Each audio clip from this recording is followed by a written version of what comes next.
Middle parted. Oh.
Hello.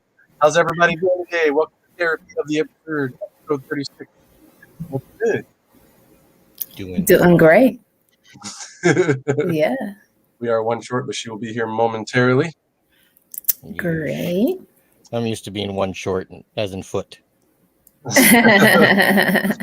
my goodness. Lauren says hello. Hi, Ooh. Lauren. And let's see who else we have here. We have Brittany here. Bears. Bears, yes. Bears. No bears. No bears. The pre-show in the comments. Oh, wait. Let's see. We have another fan. His name's Dan. He said they are very sneaky. Yes, bears are very sneaky. Like they come and take your picnic basket. Those kind of bears. You gotta be very quiet. You sneak up on this guy over here.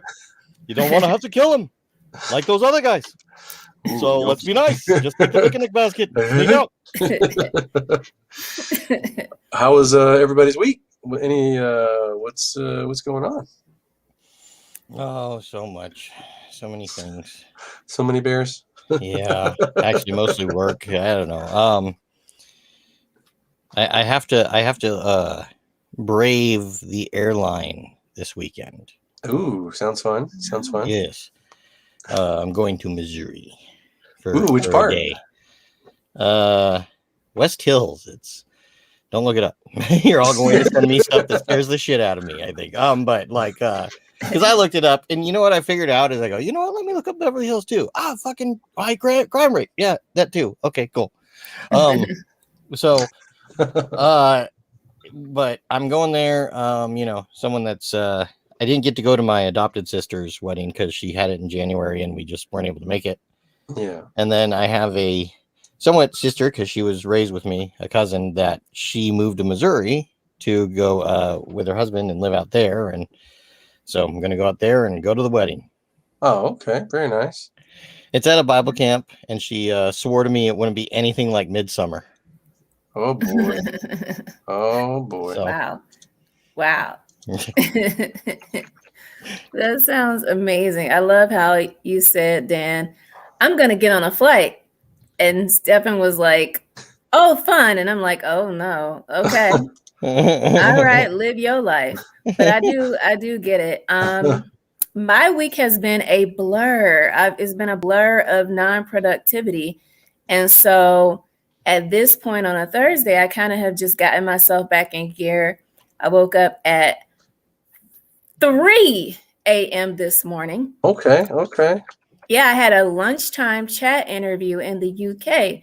And so when I agreed to that 1 p.m. interview, I didn't realize it was going to be 5 a.m. my time.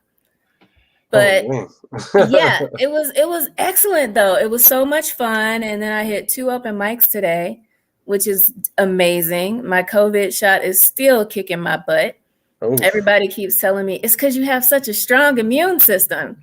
And I'm like, then I probably could have fought off COVID. But thank you for reminding me that I've gotten a shot and I got to get another one next week. So my friend was like, if you're too weak to get the shot, I'll drive you to do it. And I'm like, if I'm too weak to get to the shot, I'm going to the doctor. Okay. Like, I'm not going to go and let you drive me to get the second one.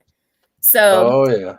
But I'm looking forward to getting my second shot because I like that I don't feel good now. So if I feel even worse, I won't have to go through feeling better and then starting back at feeling crappy again. I can just consistently feel crappy like I did all last year. Oh, yeah. Last year was a motherfucker. It was strengthening to us all. It shaved so many years off of all of our lifetimes. And yeah, I was 25 when this started. Exactly. Dana. Welcome. Oh no. Oh, Lauren says she hopes that I did. Okay, what about now? We can okay, I'm sorry. Yeah, what you guys? I swear, I'm so sorry. The plumbing won't quit. Like every time I think they're done, like literally, as I got in here this evening and was trying to wrap up everything for us, then our ceiling is still falling apart. They finished all the piping. But now I just got to let the landlord know that more of the ceiling, like they took out all the walls and then now there's like ceiling above where they took out walls falling. I heard it crackle, but I was just like, I don't know what that was. And I didn't think about going to how bad I suck. I didn't think about going in the kitchen. Hey, Lauren, to see about it. And then my son is just like, what do you want me to do? I was like, I don't know. Anyway. Oh, somebody said hi to Boogie too. Yes. Yeah. What's up? Yeah. Fans in here. So I was listening to you guys. So it went well this morning, Victoria? It went absolutely well. It was the best. Yeah. Yeah, The I very wanted best. some, but girl, I was nowhere near it. I was nowhere near it. I was nowhere near it. I was nowhere. Yeah, it was. There's no point. You know, it's recorded. It's on Instagram. Okay, and I'm going. You got to send me the link. I just love. I started a new class with the nursery on Wednesday. Oh, okay. Is it starting or has it already started? It started yesterday. Today is Thursday. The days are confusing. Mhm. And they are. It started yesterday. It was 11:30 to 1:30. Principles of genre, and the first genre we're working with is rom-com, and we literally had to like do improv stuff that kind of, you know, and from rom-com, and then they wanted us to have studied, which I don't have to study really because they're my favorite. Love Actually, Bridget Jones, Four Weddings and a Funeral, like all of the, not Helen Fielding, but what is his name? I love him. The guy who wrote all of those. And then Love Actually was actually his directing debut. I'll tell you, I'll look it up. But I adore him. I adore all of those films. And I was just like, well, this is the first class where usually I like to prep, but I was like, if I don't prep, I know those movies front and back. There's not a line you can say from either of those that I can't tell you, anything about. And so it was just kind of a fun class. And so I'm in there with a woman who's in another improv class with me, and then musical improv starts on Saturday. So that's awesome. And we're talking about, we're both and we were both involved. I'm done. Dana started in an improv studio called The Nursery in the UK. So very much a very fun experience. And yeah, we are now officially UK trained actresses. We are. Don't mess with us. Don't mess with us. We are improvisers for your ass. Do not from London, baby. Your ass. You have a Twitter account. Yeah, you have a Twitter. And So thank cool. you, Sabrina, about our backgrounds. Just representing all the different, different nations, just a different nation. That's all. Yeah, we totally did that on purpose.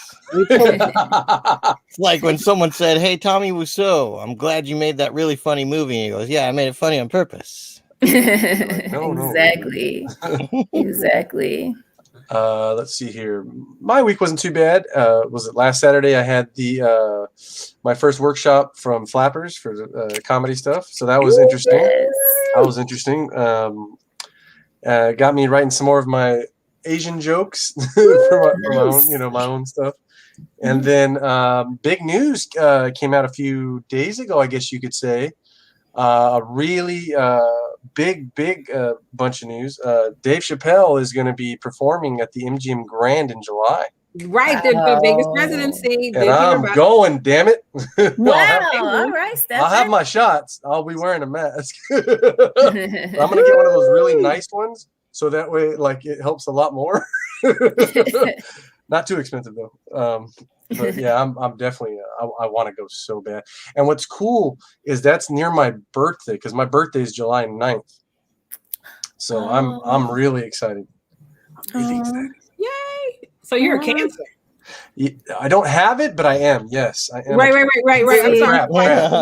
You are definly. And I don't want to. I certainly don't want to bring up like that's got to be kind of tough. Like your mom's life and her her beauty, and then that's your zodiac sign.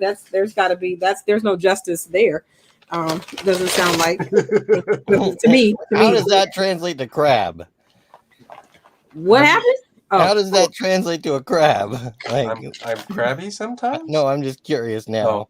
Like, because the zodiac sign is a crab. Yeah. Yeah. And crabs is an STD.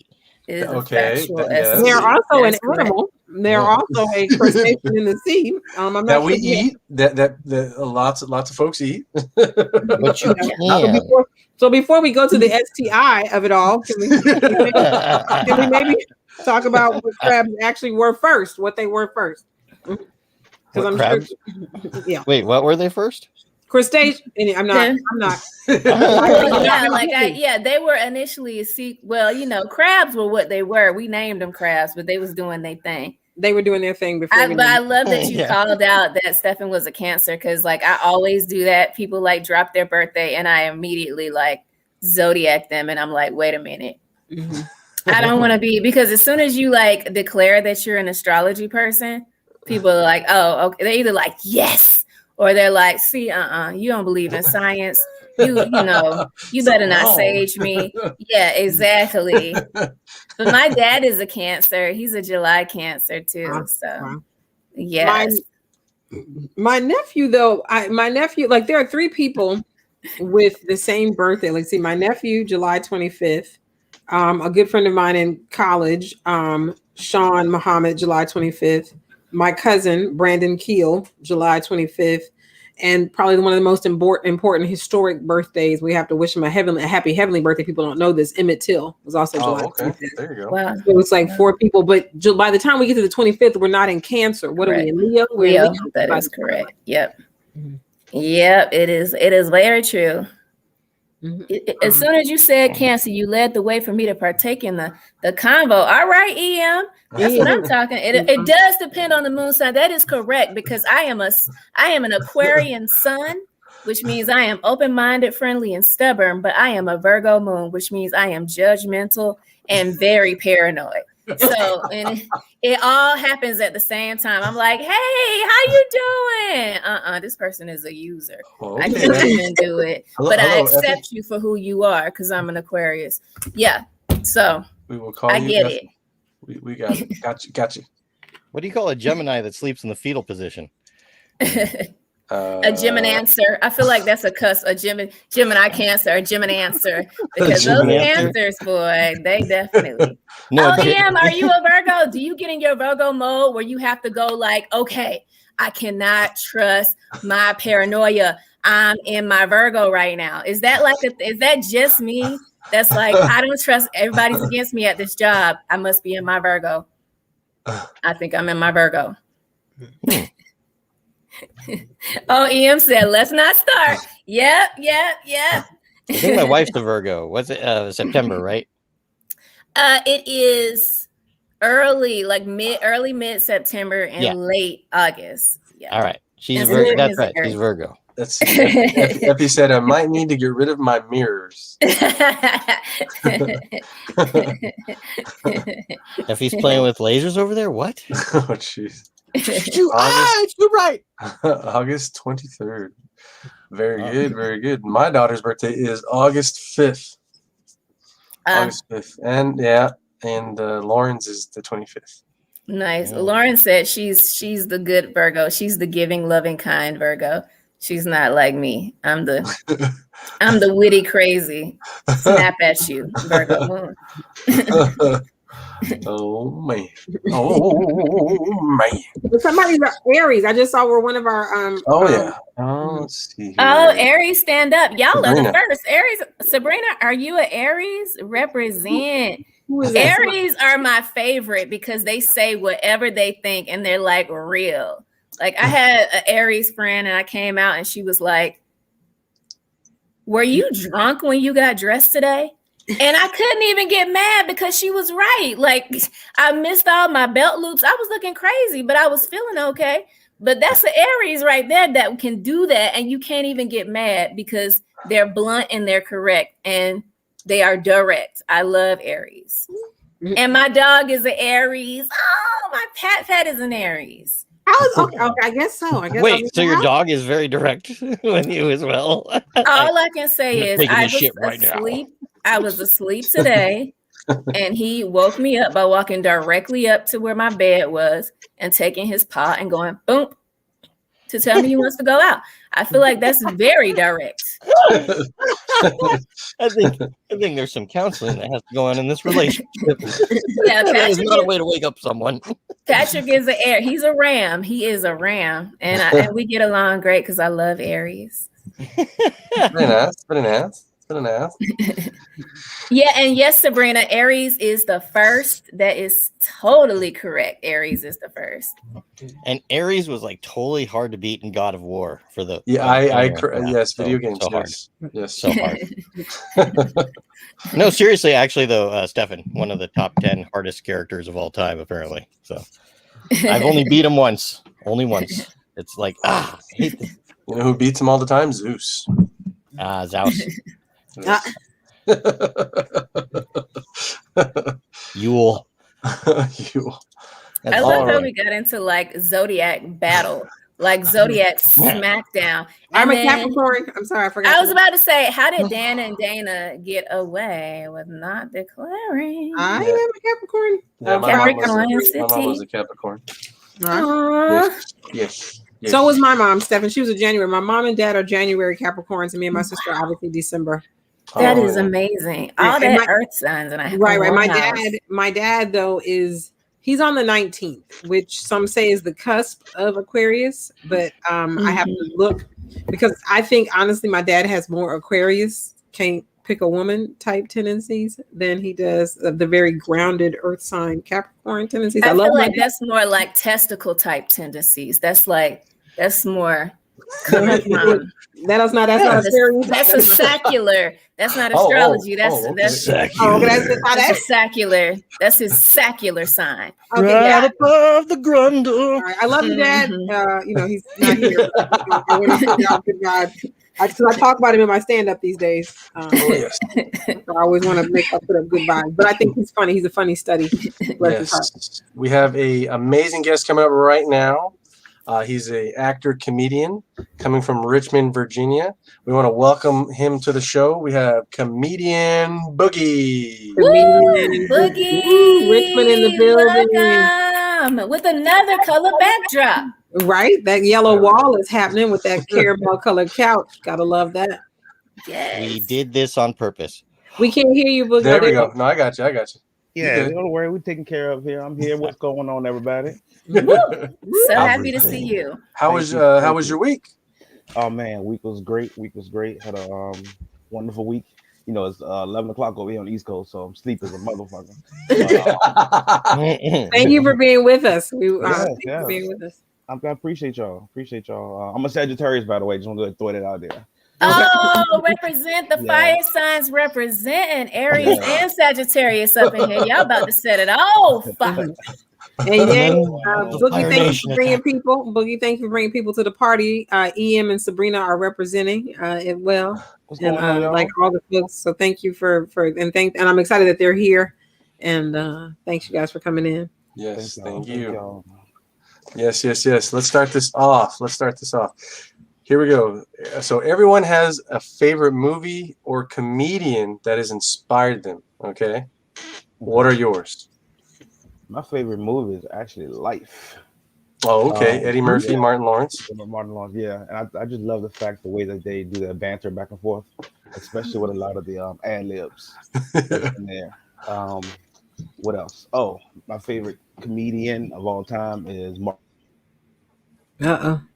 Come on back to us, Boogie. Come on. I'm pretty damn sure he said Martin Lawrence. He did. You're frozen, Boogie. There we are. You're back.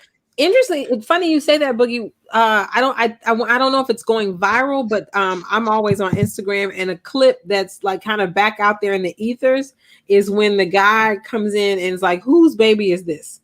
And all of the prisoners step forward. That's my baby. I'm the daddy. What do they say, y'all?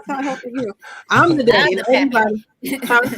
Yes, I'm the pappy. Thank you. Help me out. But I was cracking up. So when you say Life, I'm like, and I think I was, because I was like, what? I don't even remember. It's a movie I need to look at again. It's a very, very good movie. Actually a good soundtrack. Boogie is swirling, but I know he's on his way back to us. He's coming back. Life is a classic. That's one of my favorite movies of all time. Yeah. That's when I first discovered Bernie Mac. Oh, really? Oh yeah. You weren't familiar with Bernie Mac before that? Not at that time. I think that at how old I was at that time, I didn't really explore. But like the Bernie Mac show had gotten by you?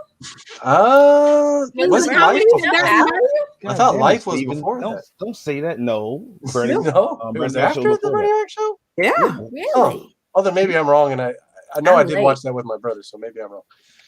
It's possible. Just want y'all to know that as soon as y'all started the podcast, there's a storm over top of us. Wow. That's why the Wi-Fi was going crazy. Dang. Got it. So just to let you know, when they do go out, if I start swirling, I can hear y'all loud and clear. Okay. All right. Good to know. Yeah, Stephen Life was 1999. Oh, okay. So I was wrong. Oh man. Dana got that research for you. See, But I love him in that movie. That's one of my favorite comedians and favorite actors. When I saw him in that movie, that's all me and my cousin say when we're watching the damn movie, man. That's all that comes up. And you know what was crazy is I actually had to perform the night that Bernie Mac died, and it was hard going on stage too. And like I do like the probably most worst Bernie Mac impression. Like I never done it until I walked on stage that night. But everybody loved it. Everybody loved me doing it. But I was like, I never did it again. Wait, because they needed that. The people needed that. And Stefan, let me give you a gift. I can't stand being wrong, but I'll give you a gift. The Bernie Mac show was after the movie. I knew it. I'll give you the gift. I was wrong. I was wrong. it, I'll give you the gift. I'll give you the You gift. had me so scared. You would have had a I don't better know part. why. I really felt like he got fame. So, and Boogie, this is your moment. I don't want to take it, but I'm very I'm that way. Like I'm like, what are the facts? Give me the research. Like I cannot stand to be mistaken about anything. Dana, you wait until after the show to say that. Okay. Right, but I don't want but then Boogie, let me ask you a question. Has this because we do a lot of virtual comedy now, like everything is kind of recorded, and I messed up a punchline, but I didn't hear it. But like during the show, because we're on Zoom, somebody gave me the word, and I think you're right, Boogie. I should wait. But I'll tell you why I went ahead and I'll say something, because this particular night I was trying to point out that Ellis Marcellus had passed away in COVID. But what's always on my tongue is Winton. So in the run of the joke, I've done the joke so much, but I didn't hear myself say Winton. The guy who runs the show for us is out of DC. His name is Chip Jones. And Chip, you know Chip? Yeah. Okay, so Chip, the showrunner for us, he's texting me on the Zoom private chat like, Winton is not dead. And I was like, shit. Yeah. So, and I feel so in that case, I don't want to give myself up, because you always want to be the professional, but I also don't want to put a death wish on Winton Marcellus. And I say this in love to Dan and to Stephen. I also don't want to tell a room of non-white folks that Winton Marcellus is dead when he's not. And I would rather go on record for correcting that and not have them folks out there thinking that I don't, whatever. Yeah. I have to write it down. Like, have you? I'm going to forget. And I know, Boogie. Like, call you tomorrow. I know that, with the punchline, you just keep going. But have you ever said something that was just so wrong, and you're like, I'm gonna just let it ride? Yeah, and the reason why is because 95% of my stand-up is all freestyle. Okay. Yeah, and believe it or not, I've actually turned down every Zoom comedy show over the whole COVID break. Gotcha.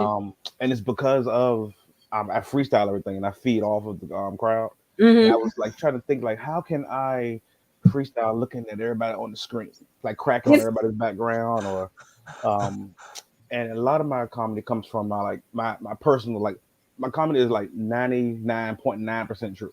So everything I talk about always something happened to me. I just have to exaggerate the point just so I can paint the picture for the audience. Right. So it's I'll do the show, and I'm just I always kept thinking how am I going to connect with everybody to make everybody laugh. All right, we know the storm is raging. There you go. I hear you, and I don't hear you. On Zoom. All right, there we go. Okay, yeah, one of my homegirls, she's a comedian in Virginia Beach, and she does it. She does the ones. A lot of the comedians here were doing it. I just couldn't do it, so I was professionally bowing out. Thank y'all for asking. Mm-hmm. We love it. I just came in here tonight from auditioning for a club that's just opened up, and they just a kind of open call situation today. Oh, the Chateau. Wow. Yeah. So just so y'all know, Victoria, Dan, and Stefan. Apparently they're going to go every Thursday. Today was the inaugural Thursday, but they're going to go every Thursday. But auditions. But Victoria, you got a show. The only reason I didn't even tell you is because you got a show at the Chateau on the 14th. You don't. You big dog on here. Nah, I just cheated, but that's all right. I just knew somebody that was producing the show, and I got put on. Right. Right, why didn't I tell Victoria? But Boogie, to your point, I definitely understand the difference. But the audition mic is a pain because we're 3 minutes, and they're just push it through. Yeah. And you know, so it's more about you in that situation than it is about the crowd. But we've had, you know, I hope to get to see you one day. But I think, but all of us who, as we build our craft, clowning folks on Zoom can be fun. I just say like roasting.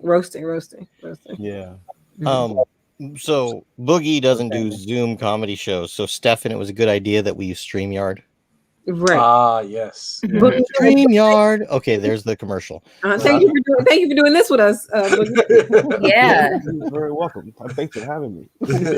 This is Zoom-ish. Yeah. And thanks for StreamYard. Right? I know. Like, Did we get you to do a show on StreamYard? But you know, I'm just I don't Zoom because I StreamYard. oh man. Oh, somebody left a comment. Arisha? Am I making sure I'm saying that right? It is Arisha. Okay. Boogie is so funny and not Uncle at the Cookout funny. Oh yeah. I'm Uncle at the Cookout funny. Yeah, that's different. Well, okay, but let's unpack that. Like the Uncle at the Cookout is funny. So what is she saying, Boogie, when she's saying you're not like that? Tell us a little bit more about your style then. I mean, I know you just told us, but what does she mean by that? Because I laugh at every situation. Like there's never a dull moment around me. And even when I'm about to say this, just understand this is how me and my friends are. We actually laugh at funerals. One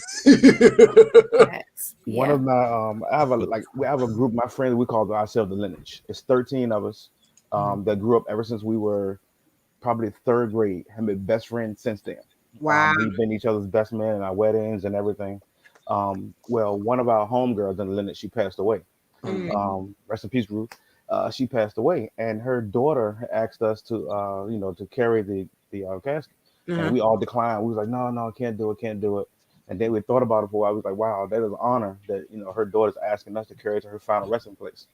So we was like, all right, we're going to do it. Well, one of my best friends in the group, Carlton, he's like 6. Carlton a big motherfucker. He like 6, Carlton like 6'4", 6'5", and he fat as hell. And here I am, 5'8", 5'9"-ish, depending on what shoes I got on. And we both at the front of the casket. Well, we pulled the casket out of the car. The entire family is at the top of the hill, looking at us, watching us bring the casket out, and everybody's teary-eyed and so grand. And we over there laughing. The reason why we were laughing is because when we pulled the casket out of the car, we was kind of tilted. I was just gonna say, that's all you at height. Y'all was on tilt with that casket. Yeah, we was on tilt, and I said, y'all know Ruth in here in the fetus position, right? And we all bust out laughing. And then we walked into the thing. Her mom said, I would have it no other way because I know that all y'all do is crack and laugh the entire time. And everybody's funeral after that, it's always been some kind of comedy show. That is super. Now, why y'all told the baby no in the first place? I can't believe y'all told her no. Y'all was gonna decline. We were too hurt. The Ruth was our girl. That was a home girl right there, and she had been battling sickle cell all her life. All her brothers and sisters, except one, had passed away already. Had passed away young. And Mary and Ruth were the only ones that were able to survive. Get into adulthood. Yeah, it's no joke. Yeah. It's no joke. So she finally had left, and the only thing that hurt me about one of the things that hurt me is she never got to meet my daughter, because my daughter was born right at the same time. Well, I mean, and you know what they say, that Ruth was making space. You know what I'm saying? Like it was, so that they met, trust and believe. They met. They met. Crack on her to this day, like so. So yeah, I'm the one at the cookout I'm the friend that I crack on anything, everything. Like sometimes I have to take myself out of the situation, hold back. Like, you know what? Maybe this might not be the right time. Oh yeah. So not the uncle, but like Dad's friend with the Ferrari. Dad's with the Ferrari? Yeah, like way more fun. Wait, where'd he go? Boogie's coming. I feel like the uncle at the cookout is the one that thinks he's funny. Right. Boogie is the one that actually really got. Yeah, exactly. There you go. Yeah. Like I'm not trying to be. I'm here. My pretty self still here. Y'all see me? Yeah, there you go. Glistening, moisturized. No, my wife did. She put something up. This is how I found you at first, Boogie. She likes the video of you dancing to your daughter's Zoom class. Ah, yes. Yeah. That has Yeah. gone bananas. Y'all know, let me tell y'all something. Y'all know the blessings have come with that video. I mean, it's amazing. Like, just the amount of people that have seen me from that one video, and they started to go back and see all my other videos, and was like, "Oh, wait a minute, this dude's funny for real." Definitely blessed her with it. I've had like a couple of comedy shows hit me up, like, hey, we'll fly you out to Vegas. I'm like, hell yeah. okay. Right? Yeah. I bet. Yeah. I ain't seen none of my stand up. Y'all doing this off a video? Y'all trust me? Okay.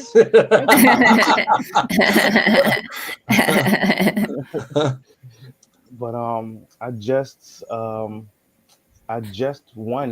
Total Wireless, the cell phone company.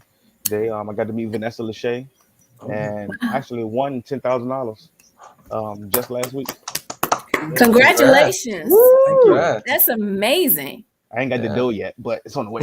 Hey, it don't matter. You got it. I'm like, I don't even know why you broadcasting this to the world. All of a sudden, it's gonna be like, Boogie, I got an emergency.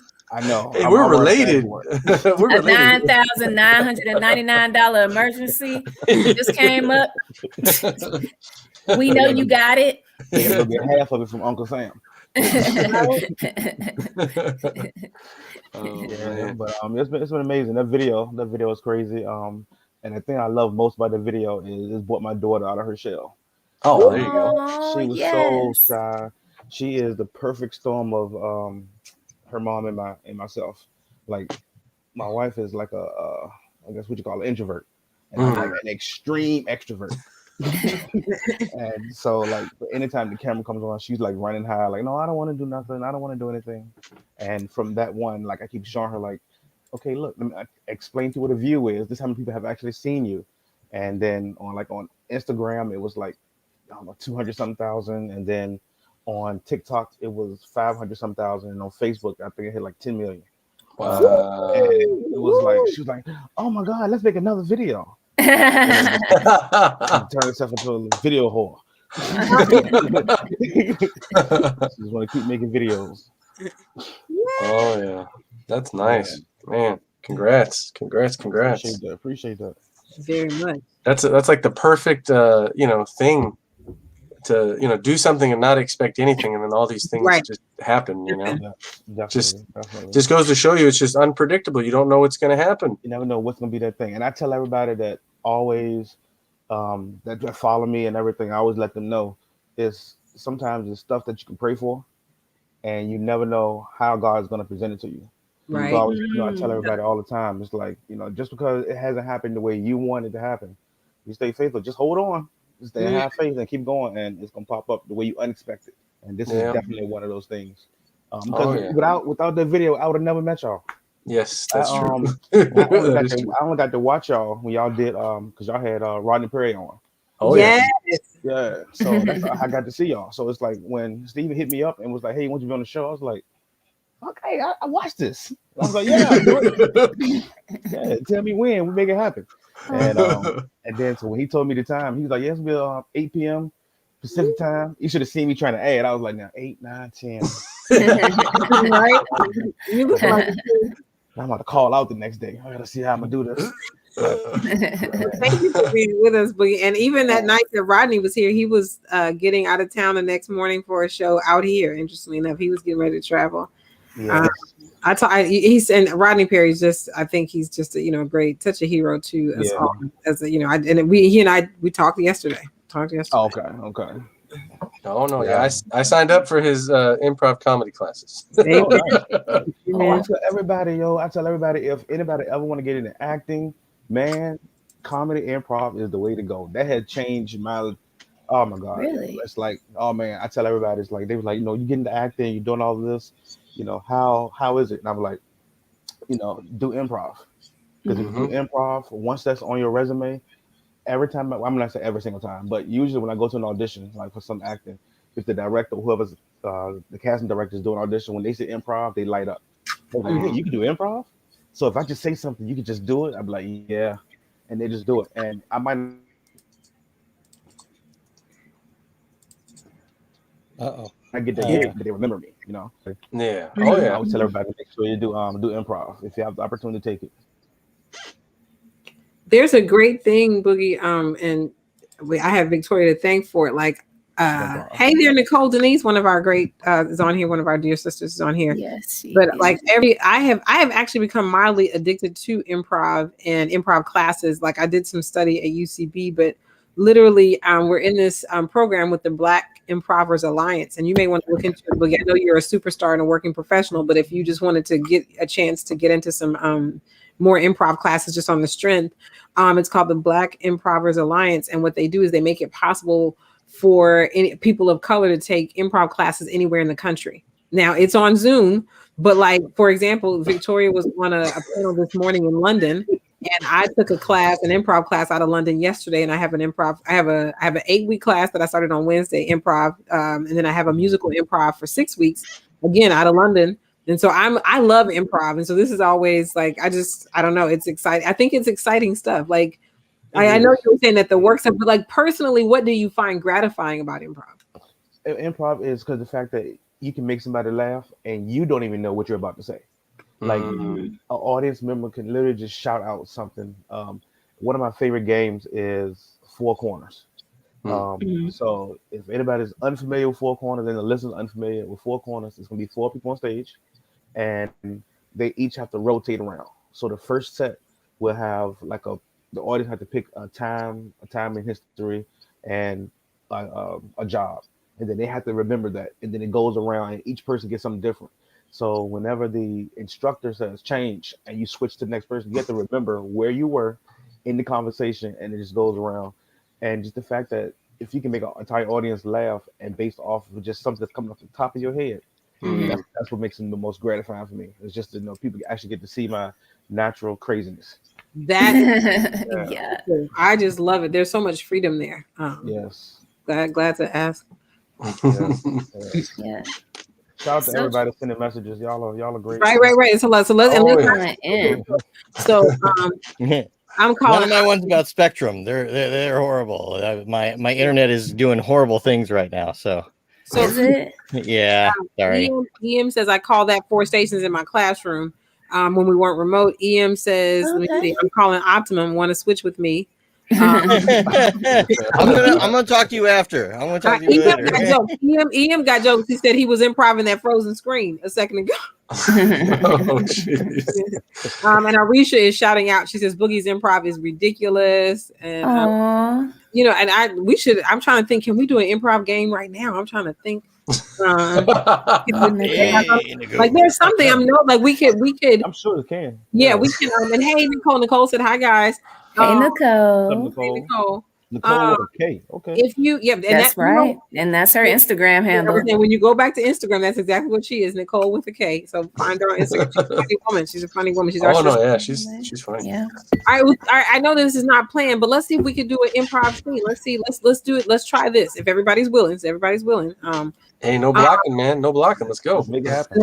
Okay, so if we can get an audience suggestion, somebody in the comments gives us a suggestion, and we can do we'll try to do a short form scene. Everybody, I'm glad to either Victoria, but I'm glad to start it off. Like I'll start a conversation with Boogie based on the suggestion, and then everybody come on in, and we'll figure out how we can all be a part of the scene. All right, so let's go. So you guys, we need a suggestion. Carrots, peas, anything. Somebody come on with a suggestion. Broccoli. Dana, please let's not suggest stuff don't give them. They're gonna be like aliens. Well, no, that's improv. Like, don't give them hard stuff. Stapler, cosmetics. Let's give our group something easy and let's Pepsi. Pepsi. EM says Pepsi. All right, let's go. Well, cookout. Oh, I got Pepsi and I got cookout. All right, that's not too bad. And a cookout. Okay, so I'm gonna start it off. Boogie, what's up, babe? Put that pitchfork down and that meat. Where's the child support for this baby? Look, I ain't got time for that baby. I just have to get this steak on this grill. That baby don't even look like me, as a matter of fact. Hold it up again. That baby is damn near invisible. That can't be mine. That baby got to be white. That baby got your hair. He may be light skinned, but he got your hair. Well, I'm glad it got somebody hand me my Pepsi. Where the hell is Steven at? Oh, I'm sorry. You want your Pepsi? There you Thank you. God, this is Hey Coke, guys, damn it. hey guys, do you got a Coke? And a smile. And a smile up in this mother. No, do you guys have Coke like Coca-Cola? No Coke. We got some Sprite products though. It's Sprite Ooh. Pepsi. Oh man, I'll be back. Go to the store. All right. Well, I'm gonna go ahead because we don't do Coke around here. This is the Pepsi side. So, what we gonna do is we gonna stop this argument about this paternity and get to these family reunion games. All right. Anybody want to get started? Name the baby. That's the game we're playing right now. Baby, Boogie, this is the third woman that came here in this one cookout with a baby talking about it's yours. Did I name him Yeetimus Prime? Dan, is you the pappy? Oh no. Boogie, is you the notice pappy? that every woman is. Yeah, I'm not that baby's pappy. But you notice that every single woman that has come to this cookout has held the baby up like that. I know, like it's the Lion King, right? Yeah, I mean, I feel like a Simba. This Punta Kente. Da, da, da, da. Oh, All right, Dana, you're gonna have to take your baby and put him in the sandbox with the other 3 babies that came here for Boogie. And I need to know if you paid your family reunion fees, because if not, you're not gonna get none of this cookout meat that Boogie is cooking. I got a truck full of Pepsi. I ain't got no money, but I got a truck full of Pepsi. That's all I need. That Crack it sandbox, open.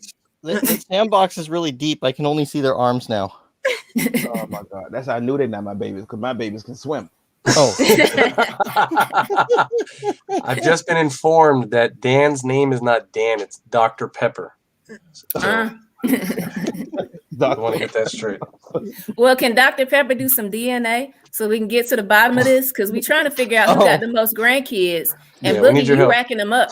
I'm so glad you elaborated on how I can do DNA because there's so many ways, and I'm not going to provide all of them. There's a Pepsi for that. Oh, Pepsi beer. It's different. Oh, that's different.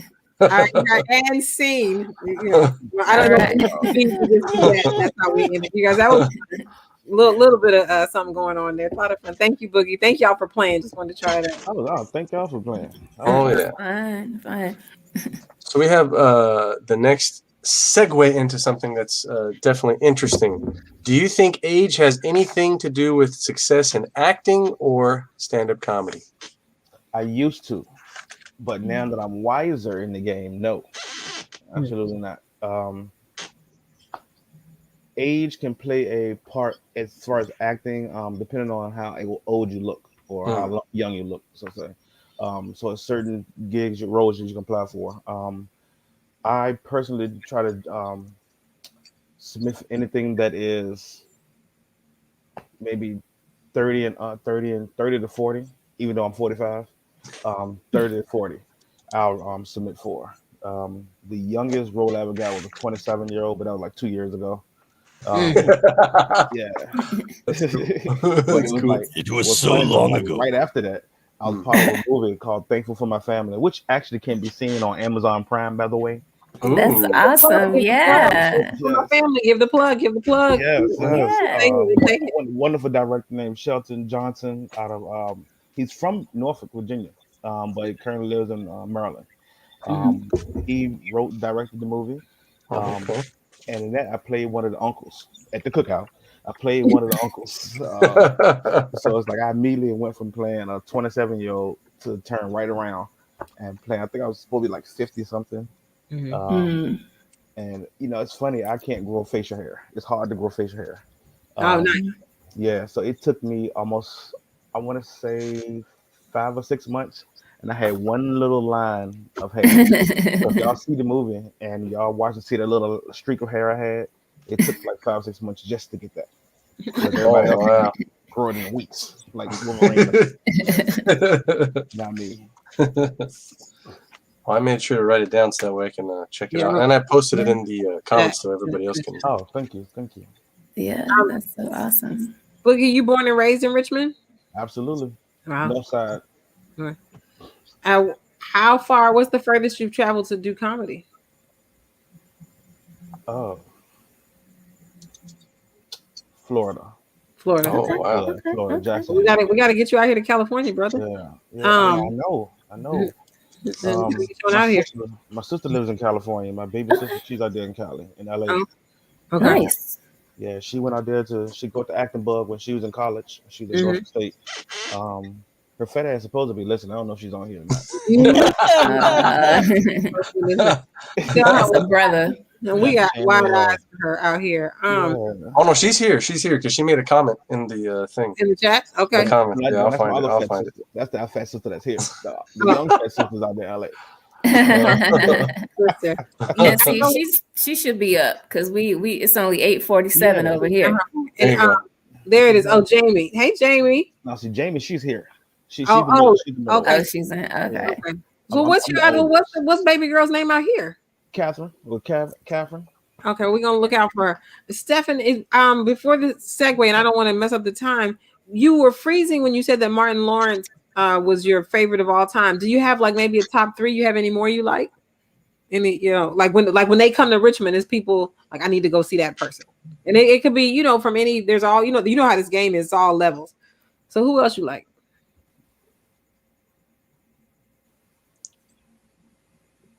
Contemplating, we love it. Good headshot. Coming back. It's probably He's some thinking lightning. about it. He's thinking about it. There he is. I can't There we go. Contemplate. I love it. Okay. And you know what's funny is the improv in me. I started just to go with it. Like I had no know what the fuck y'all were talking about, but I just heard contemplate. Love it. I'm like, yeah, I know. I mean, I think about a lot of things. I had no clue.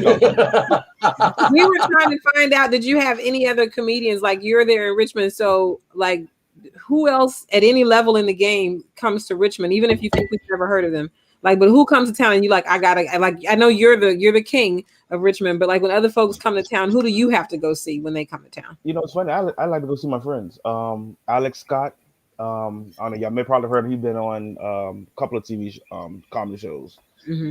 Alex Scott, Antoine Scott, Jay Ski. And Jay Ski, he ride around with Lil Duval. He be with Lil Duval. Okay, heard of Lil Duval. Okay. Yeah. So the skinny guy with the big ass gap too. That's my boy Jay Ski. Okay. Him, and it's funny. So it's like I like seeing my friends or the people that's been in the game a little longer than me.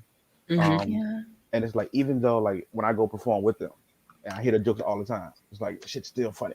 So it's like each one of them I got like a favorite joke that I love them. So it's like I go see them. Who else? Eric Spears. Eric Spears. Yeah. One of my favorite comedians, no longer here, is Patrice O'Neill. He's one of the best. Yeah. Absolutely one of the best. He was so good on Shorties Watching Shorties also. Like, just one of the best characters ever. Yeah. He's great. And then Bill Burr. I love Bill Burr. Yeah. Oh man. He's got a show here Friday. Oh really? Oh yeah, he's been doing a lot of local. They're doing a Jimmy Finn show on Friday here. Yeah, that's dope. Bill Burr is dope as yeah. Paper Tiger on Netflix, man. It's amazing. Yeah, man. It's like so many people sleep on Bill Burr, and I'm trying to tell them like, y'all don't know who Bill Burr is. They be like, nah. I'm like, bro, y'all missing it. SNL, man. He had the SNL took him viral though a few months ago. It took him viral. Yeah, he had the best SNL cold opener monologue out of anybody for a long time. I love Bill Burr. He's one of the comedians I would love to meet. I would love to meet Bill Burr. Really? I really wanted to meet Patrice O'Neill before he passed. Because Patrice O'Neill, the reason why he's like my top 5 is even if he has a set, you're not guaranteed to get that set. Because he's somebody that interacts with the audience a lot. And he can go and be coming there with his set and then start making fun of somebody in the audience, or somebody start talking to him and have a whole conversation, turn that conversation funny, and he can talk to the damn person for 20 minutes. It's funny for the whole 20 minutes. Yeah. So that's why I think it's hilarious. All right. So now we're going to segue into seriously random things parents have caught their kids doing. I don't know if it's a segue if you call it a segue, but I love We're gonna have a segue now. Right. Enter segue here. So here we have, yes, as he said, seriously random things parents have caught their kids doing. If you want to see the article we got this shit from because we thought it was a good article, then go here. Pause our video here. Watch it till the end. Also, like and subscribe. Anyway, so let's get going as I stall before I put on the presenter controls. The first thing we have is Stefan. Oh, here we go. See, number 19. When I was a kid, I used to prefer to poop in the park closest to my house instead of at home. I wondered who cleaned up my poop every day because it was always gone by the next day. Well, after months of doing this, I found out it was my neighbor's mom. I'm a need.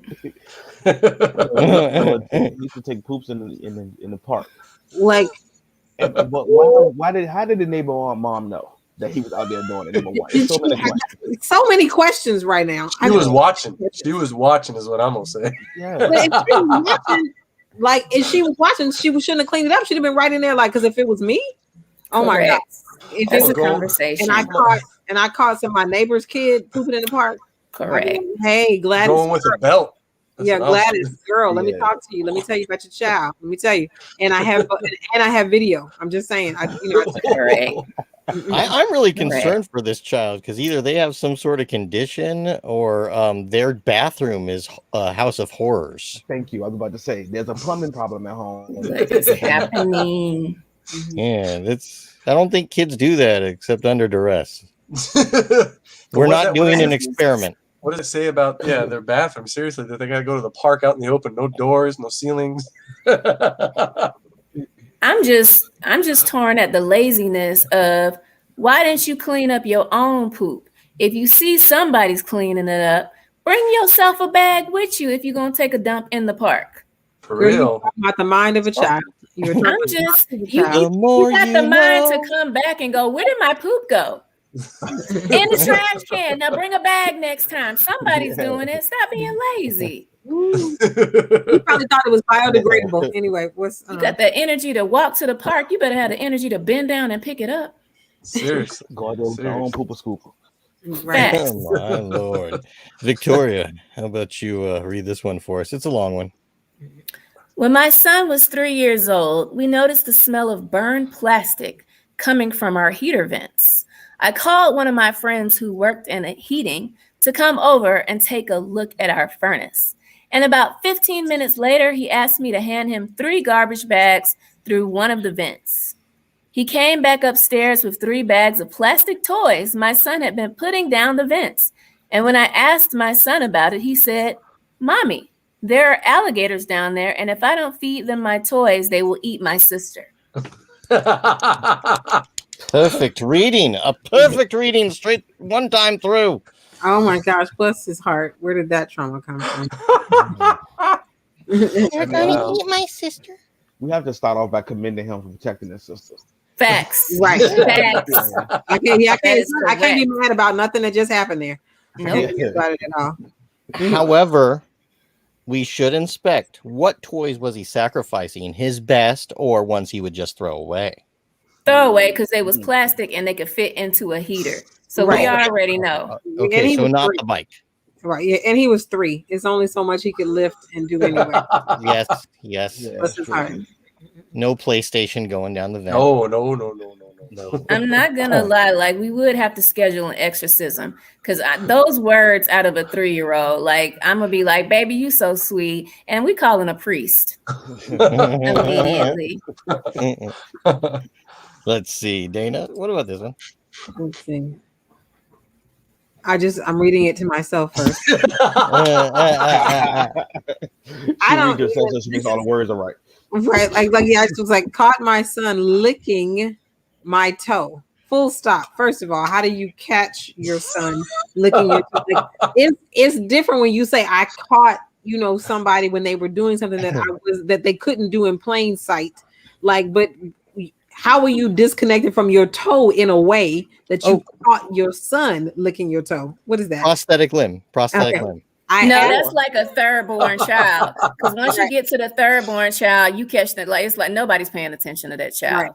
Right, That's a lot of not attention. A lot of not. I can't say it all of a sudden. It's a lot of not attention paying. I asked him what he was doing, and he said time traveling. Okay. Where is he going? Where's he going? I'm like, where's the rest? That's what I need to know. Like, what happened after that? Like, what does he know about time travel that? I need to know how old his child was that we caught him. I need to know. I got questions. That's like, what if he was 16? Because that's weird as fuck. That's even worse. Yeah. I think in order for her to say, Victoria's like, no. She had to have been asleep. That's what. Okay, thank you for that. Help me out now because that's the support I need right there. He said sleep. So that all right. Okay. But then it's like, so with the time travel part. Did the toe licking happen before the time travel or after? Like, when he come back into this universe, like, oh fuck, here's my toe again, Yeah. Or did he go to find the toe so he can go back to where he was going? Right. I'm with Boogie on this one. These are two isolated incidents. There was time travel, and then there was a toe licking. That was a totally separate discussion that needed to happen.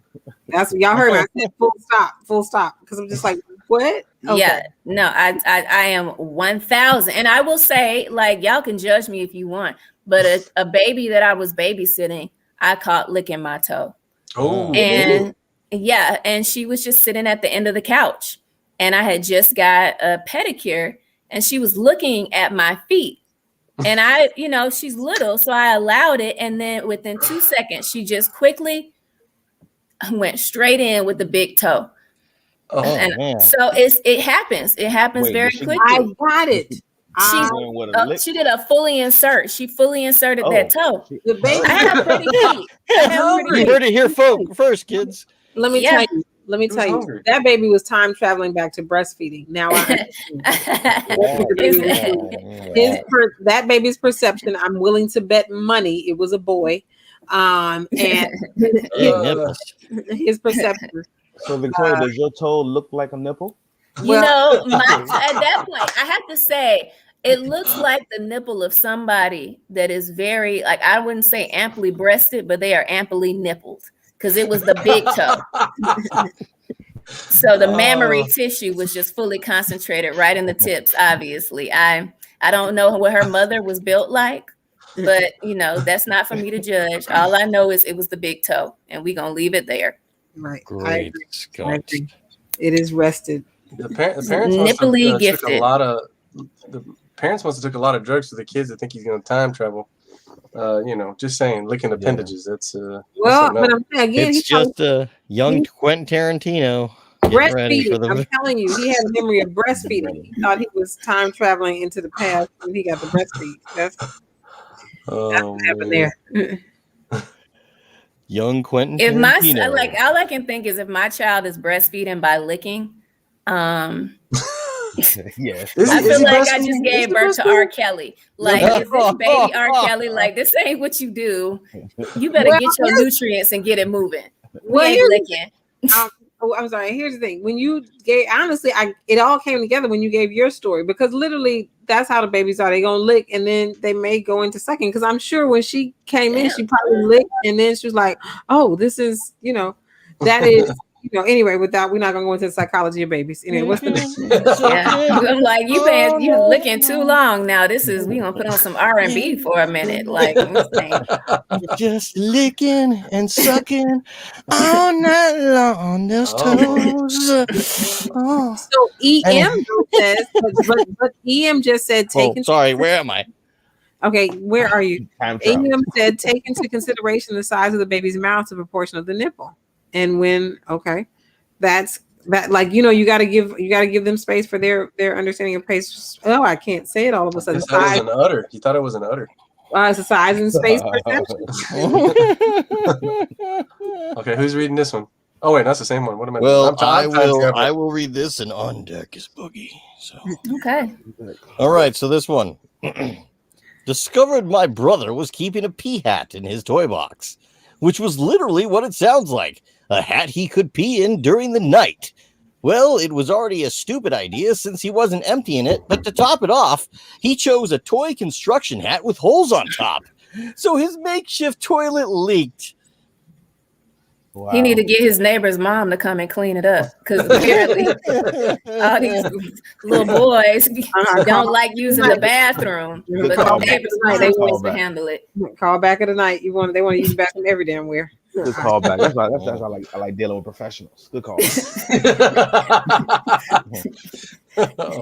why I worry that porta potties are made out of plastic. All right, Boogie, we got one for you to read, if you can, here, because I don't know what kind of laptop you're using. So, no, I'm just worried about what the fuck you say I can. Like I can't read. No. That's not what I said. And you skipped numbers. We're number 9. Oh, well, we couldn't go to all of them, so you got to go to the article to get all of them. This is the teaser, and gotcha. We want them to be our friend. Okay. I kept finding dead worms in my kids' pockets when I did laundry.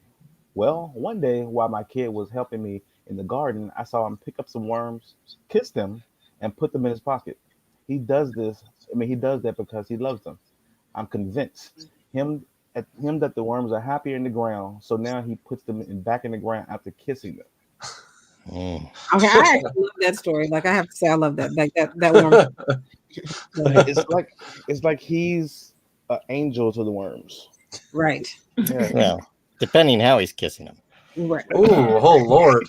Yeah. Oh yeah. I hope he ain't from France then. Yeah. That's nasty. Where did you learn that? French class. Now I get it. Oh Lord. I keep loving that none of these stories are like my daughter blank. It's like my son is taking a dump in the park and also in his toy box, and he's feeding his heater toys and kissing dead worms and keeping them in his pocket. I'm like, oh, baby Jeffrey Dahmer. Come on, work, Jeffrey Dahmer. Like, they're all about the same child. Right.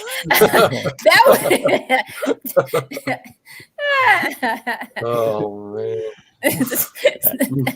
That one little boy. The good son.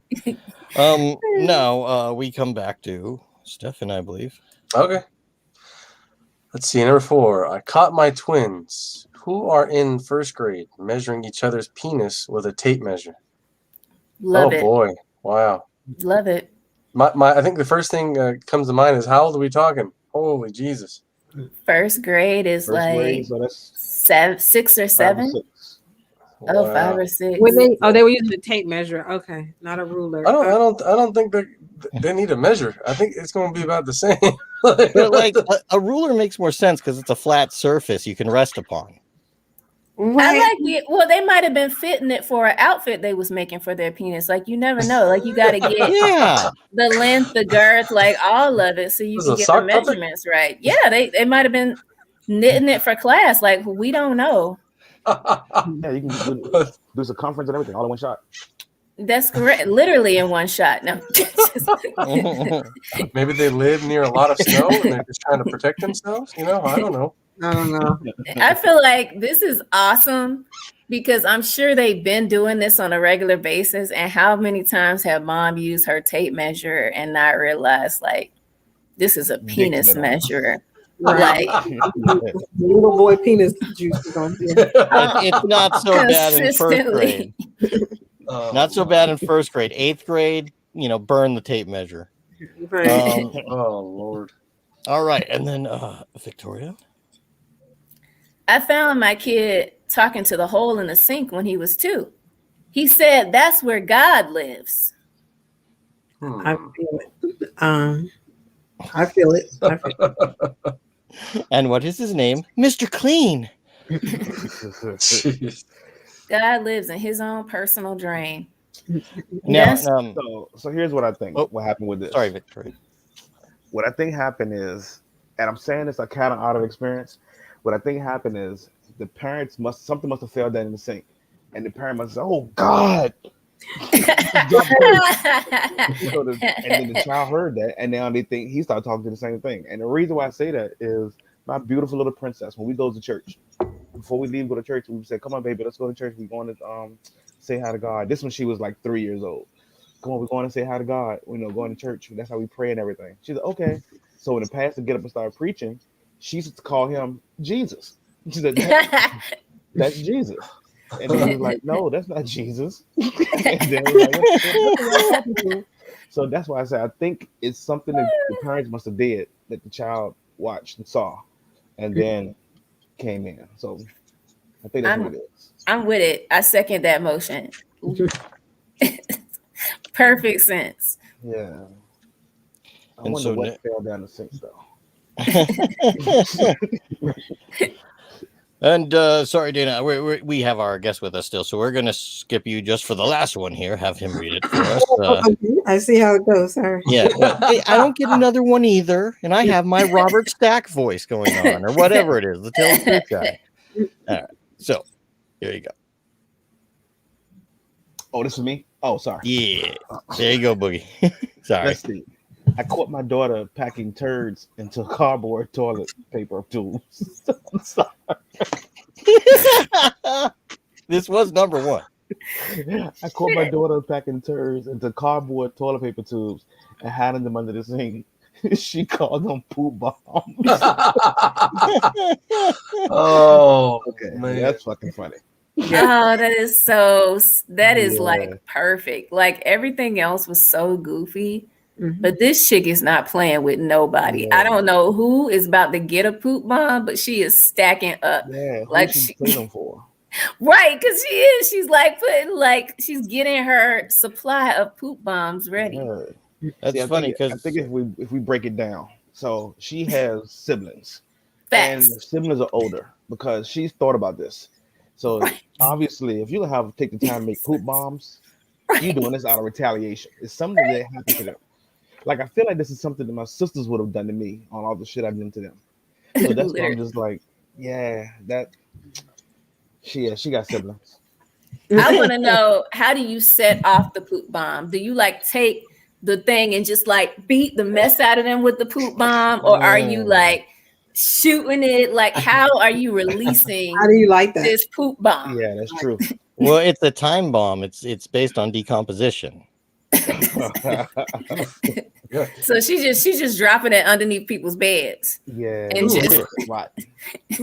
In 2 weeks, you're gonna be really pissed. No, how about 2 nights? No, in 2 weeks, things are going to be real shitty.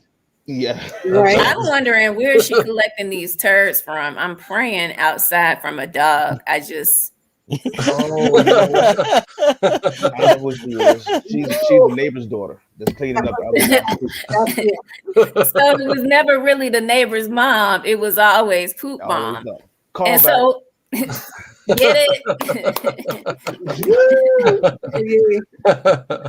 It comes full circle. We see where it's coming from now. Like, ugh. I ain't gonna lie though. Maybe I'm just biased because I'm a woman, but I'm like, that's well thought out. That- and see, it is a daughter finally, so now it's well thought out. I get it. Yeah, it right. is, because Okay. it's like, yeah, there's intent. Like, what is the intention behind peeing in your hat besides I still want to play, Yeah. but I drank too much Capri Sun? Right. It's funny because you referred to one of them as the Jeffrey Dahmer, and this is like the Timothy McVeigh of shit right here. And literally, she made a bomb. That is so Yeah. true. And she admitted that and I'm like, well, how will she execute this bomb? Is she beating the crap out of people with the poop? Or like, yeah, I am. Okay, so guess what, y'all? I'm biased. Me too. Because I'm like, the little boy taking worms is Jeffrey Dahmer, but the girl building bombs is a genius. Yeah. Well, and I wouldn't call the little boy just me, Jeffrey Dahmer, but I actually, here's the thing. I will say this. I think he was the sweetest. I really do. I like the show. Victoria's like, what? Wait, did you say Jeffrey Dahmer Yeah. was the sweetest? No, the little boy kissing the worms. I feel like the worms Oh. have a habitat, which is Mother Earth. And he loves these worms. So he takes them out of their habitat, puts them in his pocket. He doesn't think, can they breathe? But he's What a are they baby. gonna do? telling you, he was a I'm gonna little. love And, them. I counted the school's fault at the schoolhouse because I have, I've raised a 5-year-old. He's 19 now, but they did all kind of stuff with the kid with bugs in the classroom. So they misleading the kids anyway. They not there at the school, but they got the butterfly thing you can order that goes in the classroom. They got all kind of things for which you bring these things in the classroom so that the kids can examine them. So I can't blame that baby. And then he was at least kissing them. He at least thought, so they at least knew love before they died. So did Jeffrey Dahmer's people too. They went out for drinks. They did all of that. And he was like, okay, now you get to be a zombie, drilling a hole in your brain so we can cuddle forever. Like, nah, bruh. Take me home. It's funny.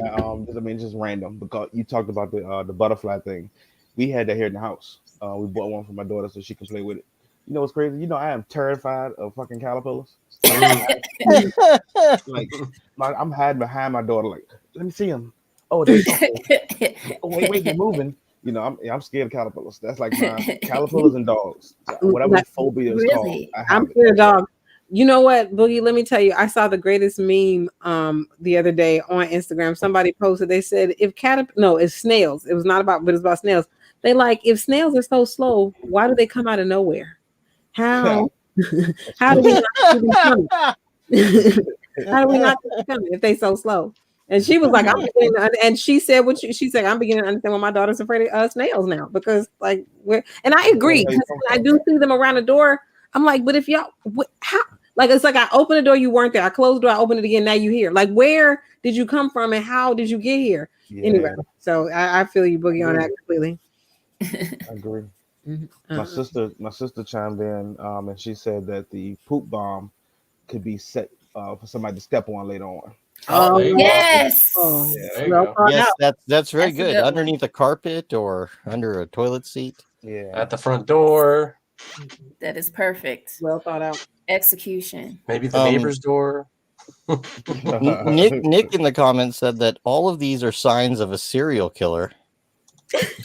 And I would like to show him that this is actually the sign of a serial killer. You can't read it. It says serial killer. What a dang it, StreamYard. No, we love you. We love you, StreamYard. That was the sign. A bad sign. Yeah, I wrote it with pencil quick. I needed to use magic marker. Yeah. Or at least color it in. They're like, how come Dan isn't chiming in? Dan's like, you know what? That's the guy having the hardest time in improv. The prop guy. Like, shit, I gotta build something. Yeah. Oh, the submarine shit's over? What are we doing now? No. Anyway. I love those improvs too. We got to use props. We got to make up something based on and the work. Yeah, object work. That's just fun. I love that. Oh yeah. Is there another one or was that the last one? No, that was number one. That's the last one. I should have stopped screaming like a professional, but I did not. I'm going to get my whippings later in the basement. So tell us about what you got going on. Boogie. Shows or anything coming up or anything at all you want to share with the audience?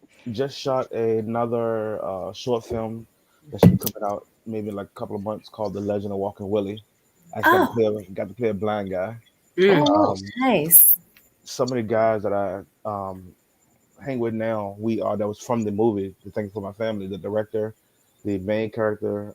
He's another funny guy, Marquette Carney. Okay. And he has probably, I don't know, maybe like 100-something thousand followers on TikTok. Wow. And his comedy is crazy. And me and him kind of feed off each other. And so it's like some of the three of us in the movie, I mean, together, we writing short films and we writing a feature film together. Nice. Unfortunately, they're waiting on me. I'm the only one out of the group that's not a writer. Again, because all my comedy is freestyle. They're like, Boogie, I said, let's write a movie. I'm like, all right, bet. They said, we'll give it to you first. So I'm doing all of this, and I'm like, all right, I still got the word "the" on the front of the page. So we're writing a movie together.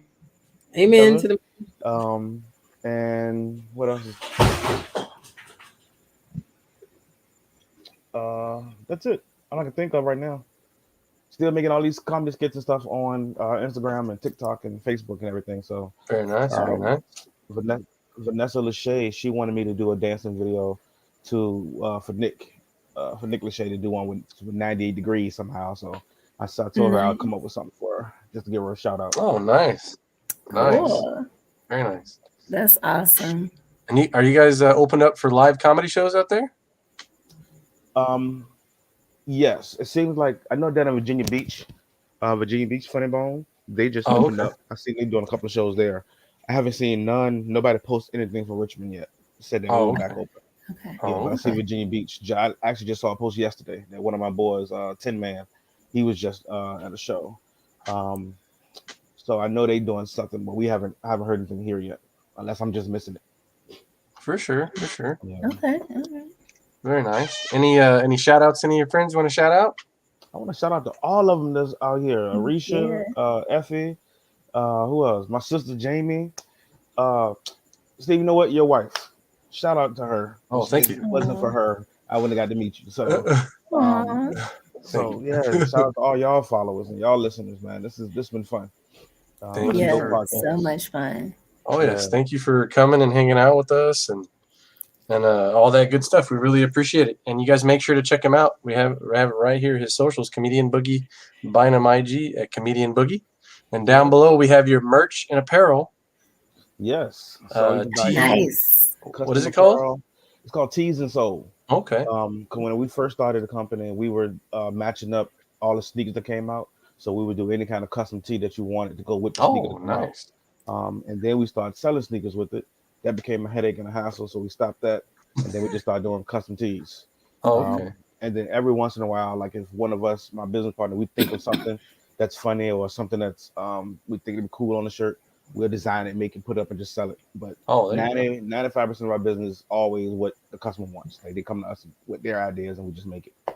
Do you guys make a custom tee that has nipple holes for marathon runners? Nice. Not yet.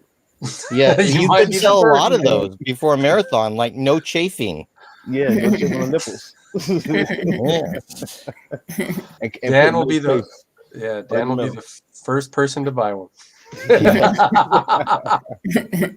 Out comes the tentacles of doom. Yes. Horrible image. Appreciate y'all. But yes, thank you so much, and we definitely got to have you on again some other time. Yeah, so we can talk about some other awesome stuff. Yeah, I'm down for it. Thank y'all. We'll let you go. Thank you, Boogie. Thank you, Boogie. It's so much fun. Thank you. Yeah. Have a good show. Oh, yes. All right. Thank you. Right. Take care. Bye, Boogie. Bye. You came back in right in time. Right. Take care. You bet. Oh, that was hilarious. Dana's got a storm over her house. Yeah, like the ceiling that I was worried was gonna fall in my kitchen just fell. Like literally as I was sitting. So sorry. We have the plumbing in this building that I live in is ass. We've had to have them put in a thing a dehumidifier or some shit just to suck out all the moisture. Because the plumbing in this building, it probably hadn't been changed probably close to 100 years. I wouldn't be shocked.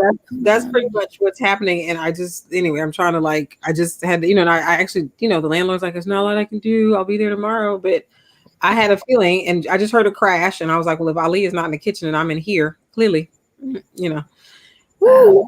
So we're trying to make it through here. Just we're glad it missed the sink, and we're glad it missed the stove, but it's just Anyway, life happens. Woo, is it happening right now? Great interview, team. And I apologize if I end up going back out. It's hopefully my landlord will call, and if not, because I just sent him a little video, narrated video, just saying, as I mentioned before, it looked like it was about to fall, and it has. And I know you don't know what to do, but I live here, and I don't know what to do. No, that's real, man. Because electrical stuff is all up in the walls, and right. I mean, ain't nobody trying to die. Right, like exactly inconvenience. I'm just gonna, anyway. Well, I'm excited too. Dana, keep your girl lifted. So in a little while, we will have a guest coming on and joining us. But beforehand, I also want to do another shout out to Comedian Boogie. We have his socials right here. Comedian Boogie Bynum, IG at Comedian Boogie. And we also have, let's see here, his TikTok. Got to check out his TikTok. He's got some funny ass videos on there. I can't wait to go check out more of him on TikTok. Oh, man. It's hilarious. He's got some really like one of the videos. One of my favorites is he's next to a guy who's working out, and the guy's like he's got a barbell, and he's lifting weights. And then you can't see too much in the camera, right? Not to spoil. I mean, there's other stuff on there, but this ain't gonna spoil too much. And then you see Boogie on the other side, and he dips down too. You're like, all right, and he comes up with a bowl of cereal. I'm feeling it. It's hilarious. Oh my gosh, it's so funny, so funny. Let's see here, and then we also have. Where is the other one? We also have this one right here. Check out Comedian Boogie's merch. Oh, nice. Tease and Soul, bigcartel.com. We got it right there. I'm gonna post it in the chat for everybody. That way we can have can show some love. Let's see here. I'm gonna go to the chat. I'm gonna post this right here for everybody. And I have a question for everybody that's been lingering. We could do that. All right.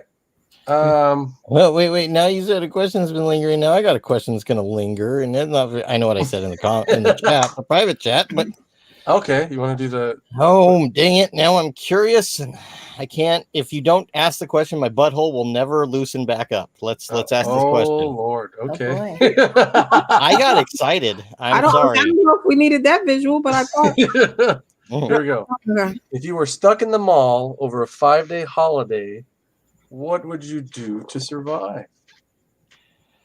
So it's like you've been snowed in, and it's during a holiday, and no one's coming.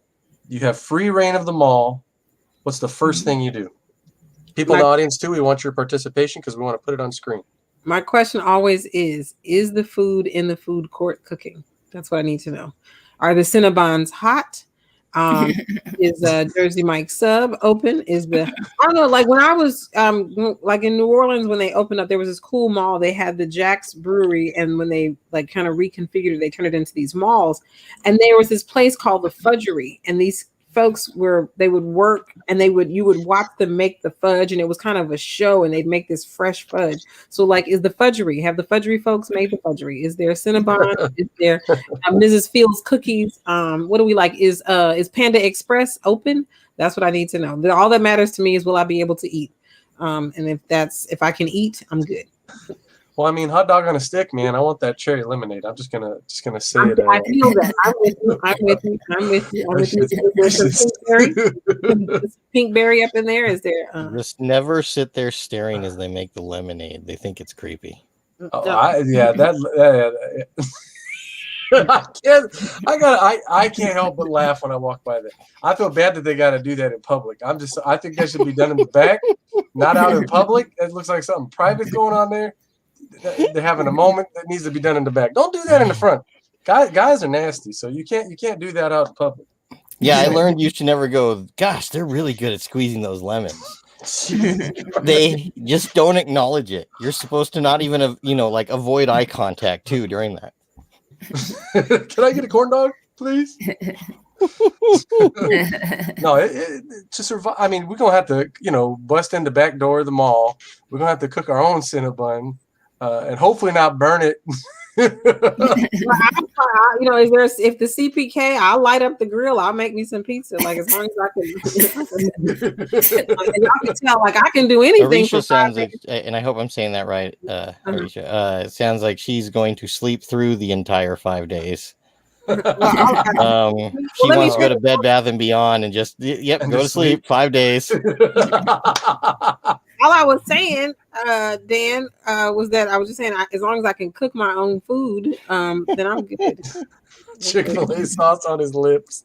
Dana, if they have sushi, you eat that the first day, not the 5th day. Okay, but if they've got sushi, then I'm good. And for me, sushi and watermelon, those are my two favorite things in the world. I don't know. I would be most concerned with, am I trapped in the mall for 5 days alone? Because if I'm trapped in the mall for 5 days with a bunch of mall people and their families, the first thing that I'm going to do is find a hidden place that's alone, and I'm going to carve it out for myself. and then I'm just going to protect it with my life, because I can't be in an enclosed space with a bunch of people for 5 days straight. That's so funny. There's Boogie has loss of life. Especially those mall people. I mean, well, because mall people are different. Like mall people are, like I haven't been to a mall in a hot second, but when I go to a mall, I immediately know I am among the mall people, and I can't be with mall people for 5 days straight. Well, what makes you know that a mall is different is Spencer Gifts, where you can buy sex toys and board games in the same store with no age limit. Right? Facts. That's what I learned what sex toys were in Spencer Gift, thinking it was a gift shop and being like, the mall people. It's like, we need to make a horror movie. The mall people. The mall, because it's a whole, like, I don't know. I just might break a window and just go out there in the storm and weather it. They would like attack me. They'd be like, "Stop it!" And I'm like, "No, I will not socialize." Let's see. Stop it. See, Nick said, I see you back there, Bernice.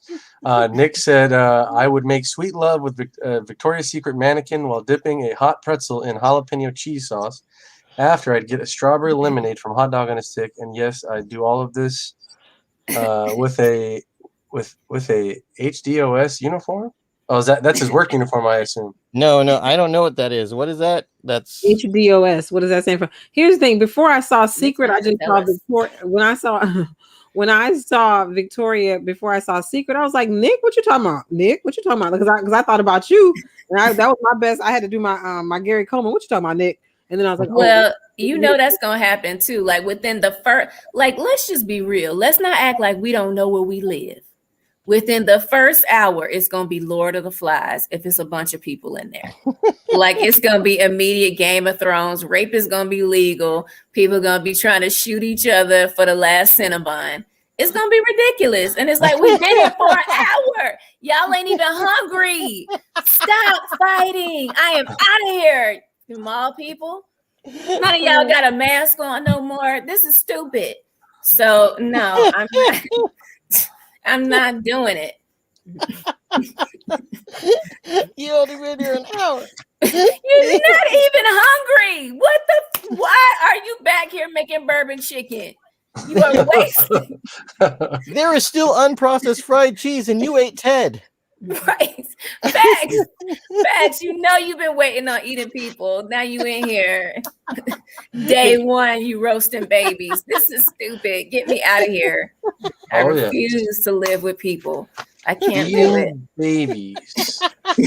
On that note, wait. Well, wait. Before we go into that, this is why Victoria's looking into her survival off the grid hut. That is correct. Like, people just like, they panic on the like smallest.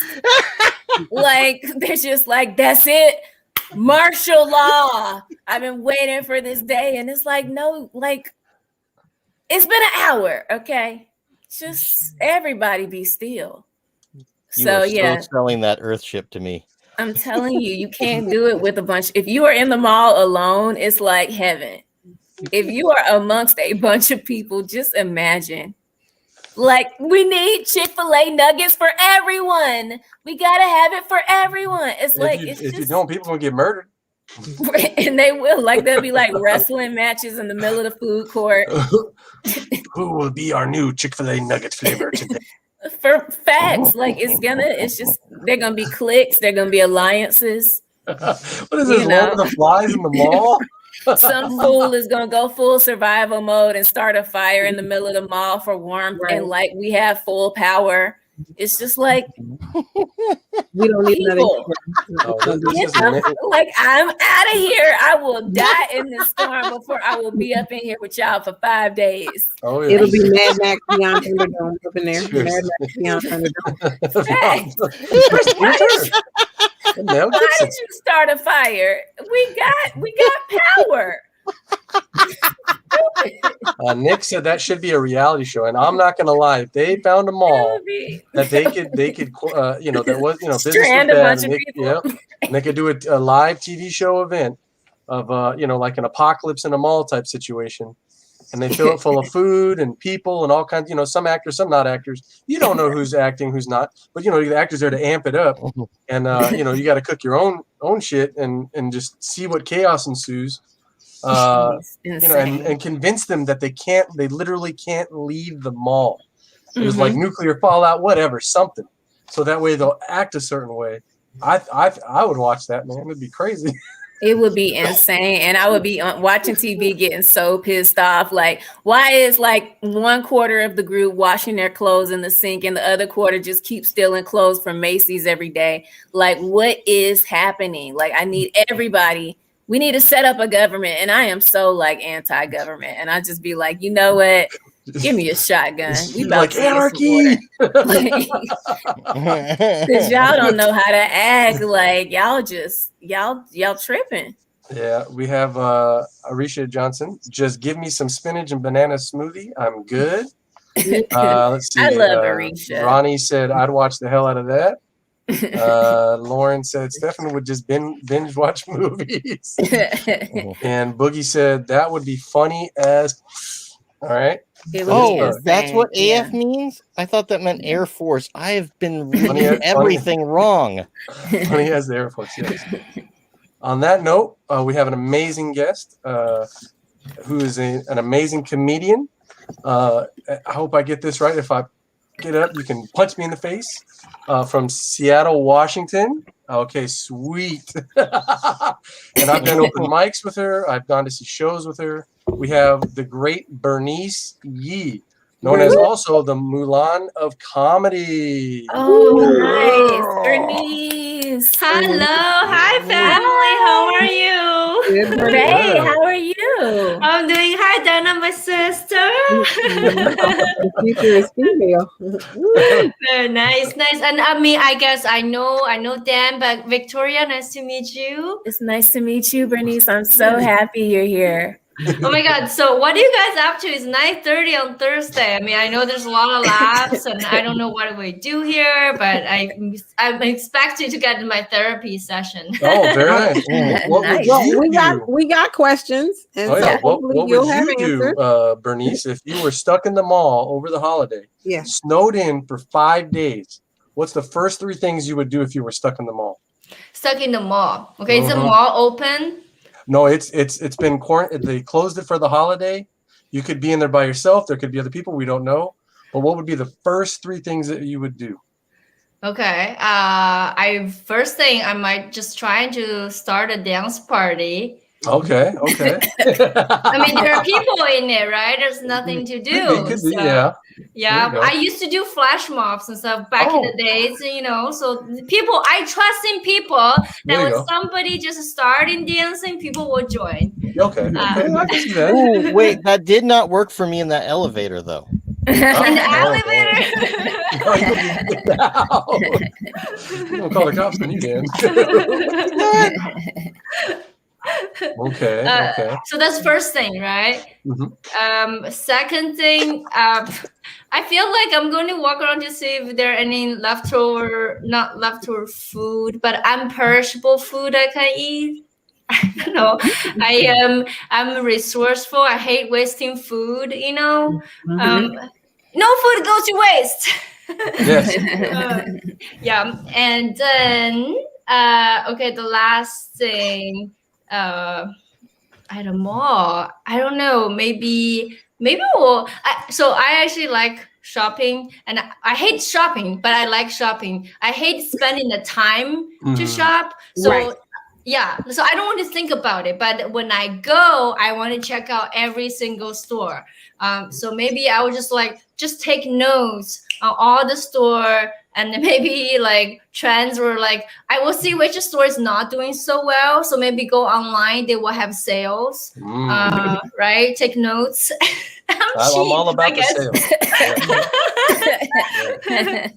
Yeah. Okay. Yeah. 3 things. There you go. Very nice. Very nice. That's awesome. I was wondering, Bernice, because anyone who follows your Instagram, I'd be like, there at least once a day, she'd find something at some close shop that you look at this, what I put together here.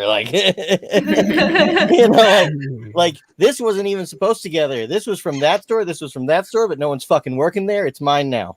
Right, exactly. I love it. It sounds like your mall snow-in is gonna be fun. It's like party, but practical. Like Right. we're gonna have a Yeah. dance party, and we're also gonna check out the sales. So by the time we make it out, hopefully alive, like I will be well dressed on a budget and also worked out. Like my body will stay toned.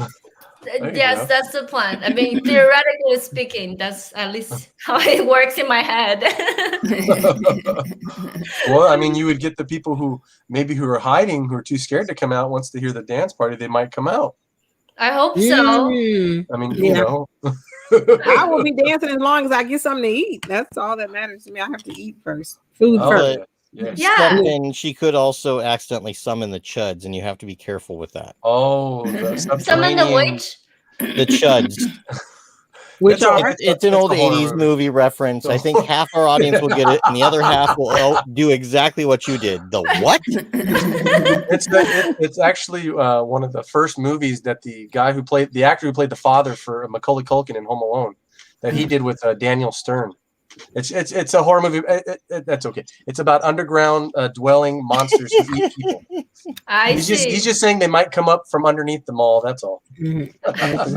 See, Help us out. I am actually like old, but then because I came to America in 2004, so like my knowledge is almost like somebody who grew up in America in 2004 and beyond, you know. Even though I'm much older, by the time I came, I was like already 21. The young kids don't speak much of the chuds anymore. On that note, you It was came 84. to America when you were 21 from China, right? Yeah. So yeah. what's that journey been like for you? Yeah. So like, first of all, because here's the thing, like back in 2004, when you think about it, America is like world number one. But I was living in Beijing. It's like an international metropolitan city, and I came to Indiana, right? Like, so I went to Purdue to get my master's degree. So in my head, it's like, it's the first world America, and then all I see is a cornfield. So the culture shock, there's the part about what you expect from America. Like after 9 p.m., everybody's sleeping. The city's dark. For us, it's like, like Beijing, we don't shut down. Like we go like 3 a.m., there's still parties and stuff. Wow. So there is a big contrast in expectation. But I also did not speak much English. We actually learned some, but like how do you do? That's how we grade people. How do you do? Like nobody speak like that. They didn't teach anything that in daily life, like none of the food in the restaurant that I know what it is. I did not know what salad is. You go to a French restaurant, woo, like just like it's so like pizza and all that stuff. I don't know. So I actually ended up going to Subway a lot. Because like you can just see everything. But they ask you all kinds of questions, like what bread do you want? Like I don't know, options. Like options. Like when do I ever have options? The only word I know is Italian. So I just like Italian bread, Italian dressing, Italian meatball. Oh yeah. Yeah. So even this day, when in doubt, I choose Italian. There you go. Yeah, if you're eating the meatball sub at Subway, you're probably a pretty happy person. But if you've ever had a salad from Subway, what you realize about Subway is that the best thing there is the bread. It is the bread. Right. Yeah. And it's like, no. I don't know if that's the best thing there. Like I honestly, I like the tuna. I just don't eat mayonnaise anymore, but I like the tuna. I like the teriyaki chicken when I ate chicken. I don't know, like they're one of their greatest. Their honey mustard is a good honey mustard. But again, I've just gotten to a place where I try not to eat things that if I didn't make it, I don't know. That's a personal choice. But I don't know if the bread is the best thing. Those cookies, I'm sorry, the cookies. I'll fight you about those cookies. Like those cookies at Okay, Subway. well, but you White know, chocolate macadamia are on point there. Oh, that's always my especially favorite cookie. right. And if they're freshly baked, which they sometimes are, beats that bread every day. On a good day, yes, fresh baked. They sometimes are. Yeah, the Fresh Trump baked. card came out. I was like, is there any way that I can dispute this? I'm listening. Dana's dropping bars. And when she hit it with the Trump card or the macadamia white chocolate, there's no. That's my favorite flavor. Yeah. Yes. Yeah. Yes. There's no contest. I'm sorry, Dan. I tried to balance it. I guess everybody, I got nothing. I'm just not over the loss of Quiznos. Oh, Yeah. when they You first know, came I out, they- never Not over ate at Quiznos ever. And there's a reason. It was damn good. Dang, Dana. But my wife agrees with you, Dana. My wife agrees with you. But I can't thought wait it was to meet damn her. good. I can't wait to meet Yeah. her. Bernice, what did you get a master's degree in, and how did you find your journey into comedy? Yeah. Yeah, I got my master's degree in computer science. Actually, I came for a PhD program. I dropped out after I got my master's degree because I was never interested in research or becoming a doctor. But, you know, kind of that's how you can get a scholarship. And I couldn't afford to come to America without any scholarship.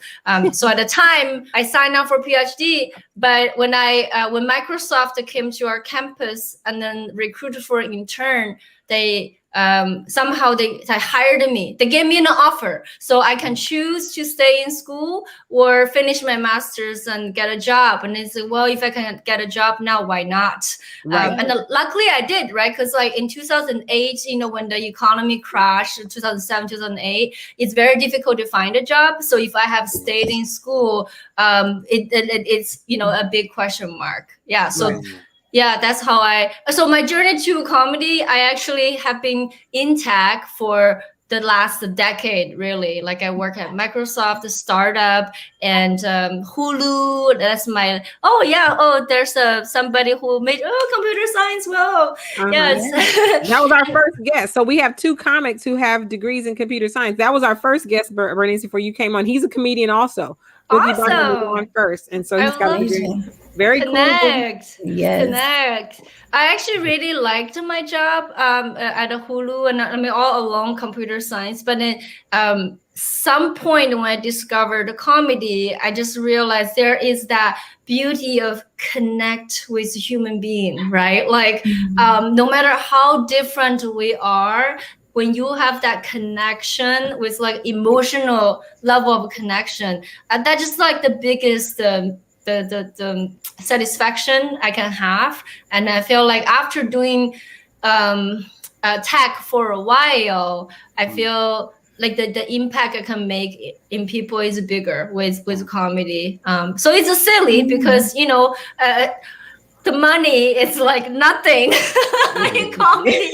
Why do I choose this? I don't know. Maybe I just feel like I had a lot of harder childhood. I studied hard. I never really like now it's time for me to do what I want to do. Like feel I worked, I paid my dues, my life, and now is the time. I just like, hey, this is what I want to do, and let's see what I can.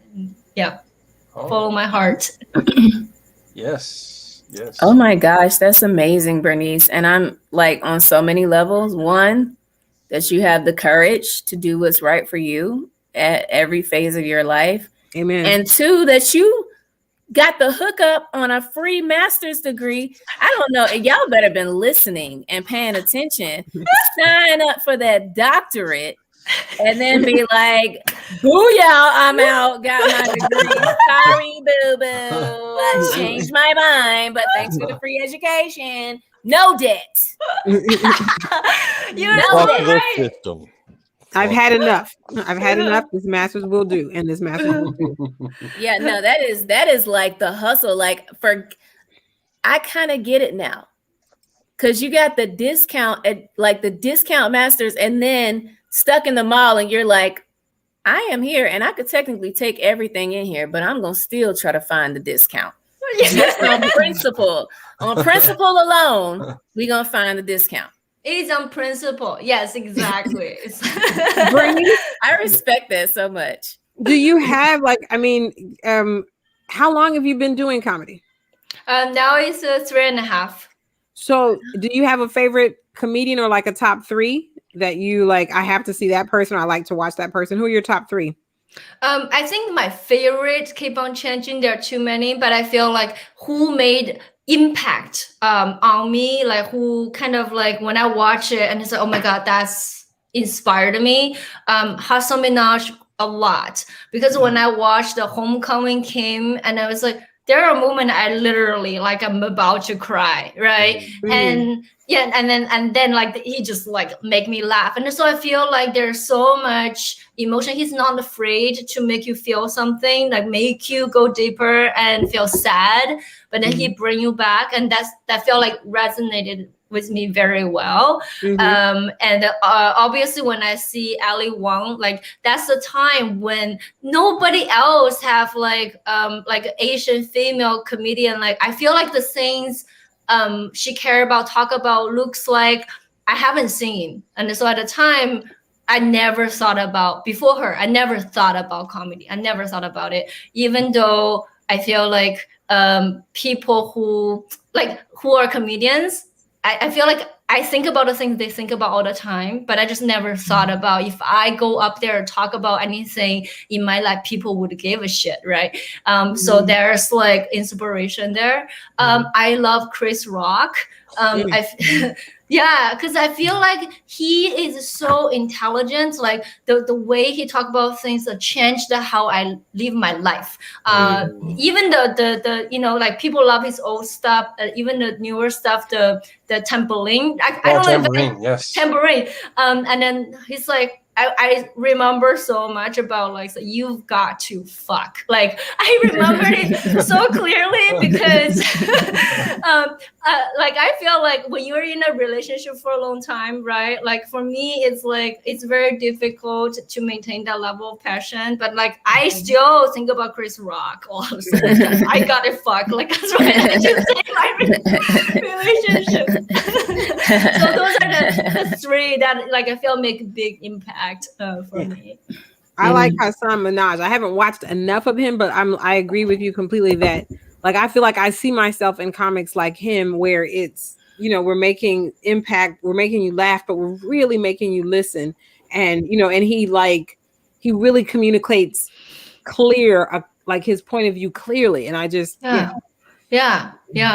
Yeah, and he's not afraid to move around. He bring this slideshow of his childhood photos, and then like by the end of the day, you got this journey of like a kid growing up in America, and right, like to me, that's kind of the reason I wanted to do comedy too. It's like to share that story. Yeah. Oh yeah. No, yeah. I watch his show on Netflix. I'm not sure if it's still on Netflix, but I love his show on there. It's really, really good. Really informs you. Gives you different perspectives, new ways to look at things, and I think that's extremely important with today's society. Yeah. I mean, really to try to see something in a different way. I think that's a lot of reasons. Why we have so many problems, because people, only see one way, unfortunately. Yeah. Yeah. Netflix taught me about a guy who lived with bears for a while until he died, and that was weird. No, that's not Tiger King, because it'd be a tiger. No, it's a Werner Herzog movie. I forget what it's called. Who knows it in the comments? Oh, jeez. You can watch it. It's like The Bear Man or something. You go away, bear. We talked about it once before, Stefan. The Bear Man. Oh my. The Grizzly Man. So how long have you been doing the Sumi paintings? Oh, Sumi painting is interesting because I've studied the Chinese calligraphy as a kid, in elementary school, during the, summer break, summer vacation. Summer vacation just means you got to learn something else. Like you sign up for something else. And that's how I got exposed to Chinese calligraphy. And I really like it, like how you use the brush and the ink. But I never tried the painting until I think that was maybe 2011-12. I happen to be living in a place they have like a art school, Oh, okay. and we have a Japanese teacher who teach sumi painting. So I signed it up, and somehow from the ink calligraphy, there is just like a natural like a drawn to sumi painting. So then I started taking some lessons. I feel like the most beautiful part of it is for sumi painting, like a painting, like a mountain or landscape, like I would draw that itself maybe take 30 seconds. The whole thing can only just take 30 seconds. You just need to take a breath and let it go and don't overthink. But like then everything can be there. And I feel like there's no other type of like your oil painting or something can be so quick. But so much of that, it comes from what you think, observe about object, because it's very abstract. And then you take a deep breath and then you do the brush and boom, it's done. And it's beautiful. Wow. And every once in a while you add like bunny ears to somebody that doesn't deserve them, right? Just every once in a while. I should start doing that. I should. Oh my goodness. So do you have any shows coming up or any thing you want to tell the audience about? Let's see. I think I'm still doing mostly Zoom shows. I am getting my second. I accidentally touched my mouse, so you got so mostly on Zoom. Let's see what I have I actually have this calendar here. That's nice. All right, man, be ready. Yeah, it's a 5-year planner, so we'll keep track. Okay, so I have so this week on the May 5th, I have super fun comedy show that's online, and that's with Germany folks. I'm going to Germany. Nice. Wow. Yeah. And then on Saturday the 8th, 7:30 p.m. I'm going to Clubhouse, Asian Comedy Club. I'm doing a showcase there. End of the month, May 29th or 30th, they haven't announced yet. It's a Crazy Woke Asians Festival. So I'm returning there. I don't know like how much I'm supposed to say. And then like the Tao have a comedy festival, right? Right. I know, Dana, you're in it. All of us, right? Yeah. Oh yeah. So all of us. So no matter who you're watching, you should definitely go to that one. I will be going on June 10th.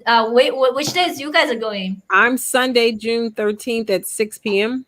Nice. You said you're which day, Dana? Sunday the 13th. 13th. Okay, if you're the 13th, then I'm the 12th, Saturday. Okay, I just know I'm on Sunday. I think. And I'm on Saturday. I looked at it last night, long and hard. But I'm going to everybody's show, so don't worry. Right. Last year she blessed us. She let some of us host some of the open mics. So like then they have the open mics every night. So those of us who were comics in the festival, we got to be open mic hosts, so that people who wanted to work through their sets, we could, we got to be hosts. We got to practice our hosting skills. So it was very cool. That's awesome. Are you all doing in-person shows? I'm doing in person. After my vaccination, and then 2 weeks after that, because they're saying that 2 weeks after you get the shot, then it's supposed to be, So you're not gonna be in person for the festival, Stephanie? No. Mine's on Zoom. Okay, I'm in person. Mine's on Zoom too. Oh, I'm in person. I'm waiting until I'm actually likable. Wait, hold on, Bernice. What were you saying? Too late. Bernice, what'd you say? Oh, I'm going to do Zoom because I'm in Seattle. Oh, shoot. Yeah, Desiree Walsh she's in Canada, so she's going to be on the festival as well. So that's excited. Yeah, that's the beauty of the Zoom as far as the festivals are concerned, because then you can get people from everywhere. You know what I mean? And then you don't have to worry about overcrowding. I love Dow Studio, but you're not gonna fit 150 people there, man. Well, I assume that some of it'll be outside. I assume that we're doing some shows out. Yeah. But I don't. I mean, I'm vaxxed. I'll be way past 2 weeks of being vaxxed. No, yeah, oh yeah. So I'm just trying to get that done, and then I'll start doing. 2 weeks after that, I'll start doing actual outdoor shows, and I want to find venues to start throwing shows too. Nice. So that way I can get all my friends and throw, really And awesome produce shows. shows. Yeah, oh yeah. And even possibly get a headliner so we can get some more shine to all the local comedians too. Amen. Yeah, in the fall, I think I want to travel to LA or the greater LA area. I definitely want to hit you guys up and then like get on shows, mics and Yes. shows. Yeah. Oh yes, definitely. Yeah, definitely. We're looking forward to it. Definitely. And Stefan, I could always be your headliner. I'm not promising to be good. I'm just saying. Oh, I could do it for you. I could just do it for you. She's like, I'll just in case, bro. Fine. I'll phone it in. Something I wrote on a gum wrapper just a couple minutes before. And Isn't airline food crazy? Oh my gosh, I got to pee so bad. Oh my gosh. But we're definitely gonna have to have you on again, Bernice. I'd love to have you on again.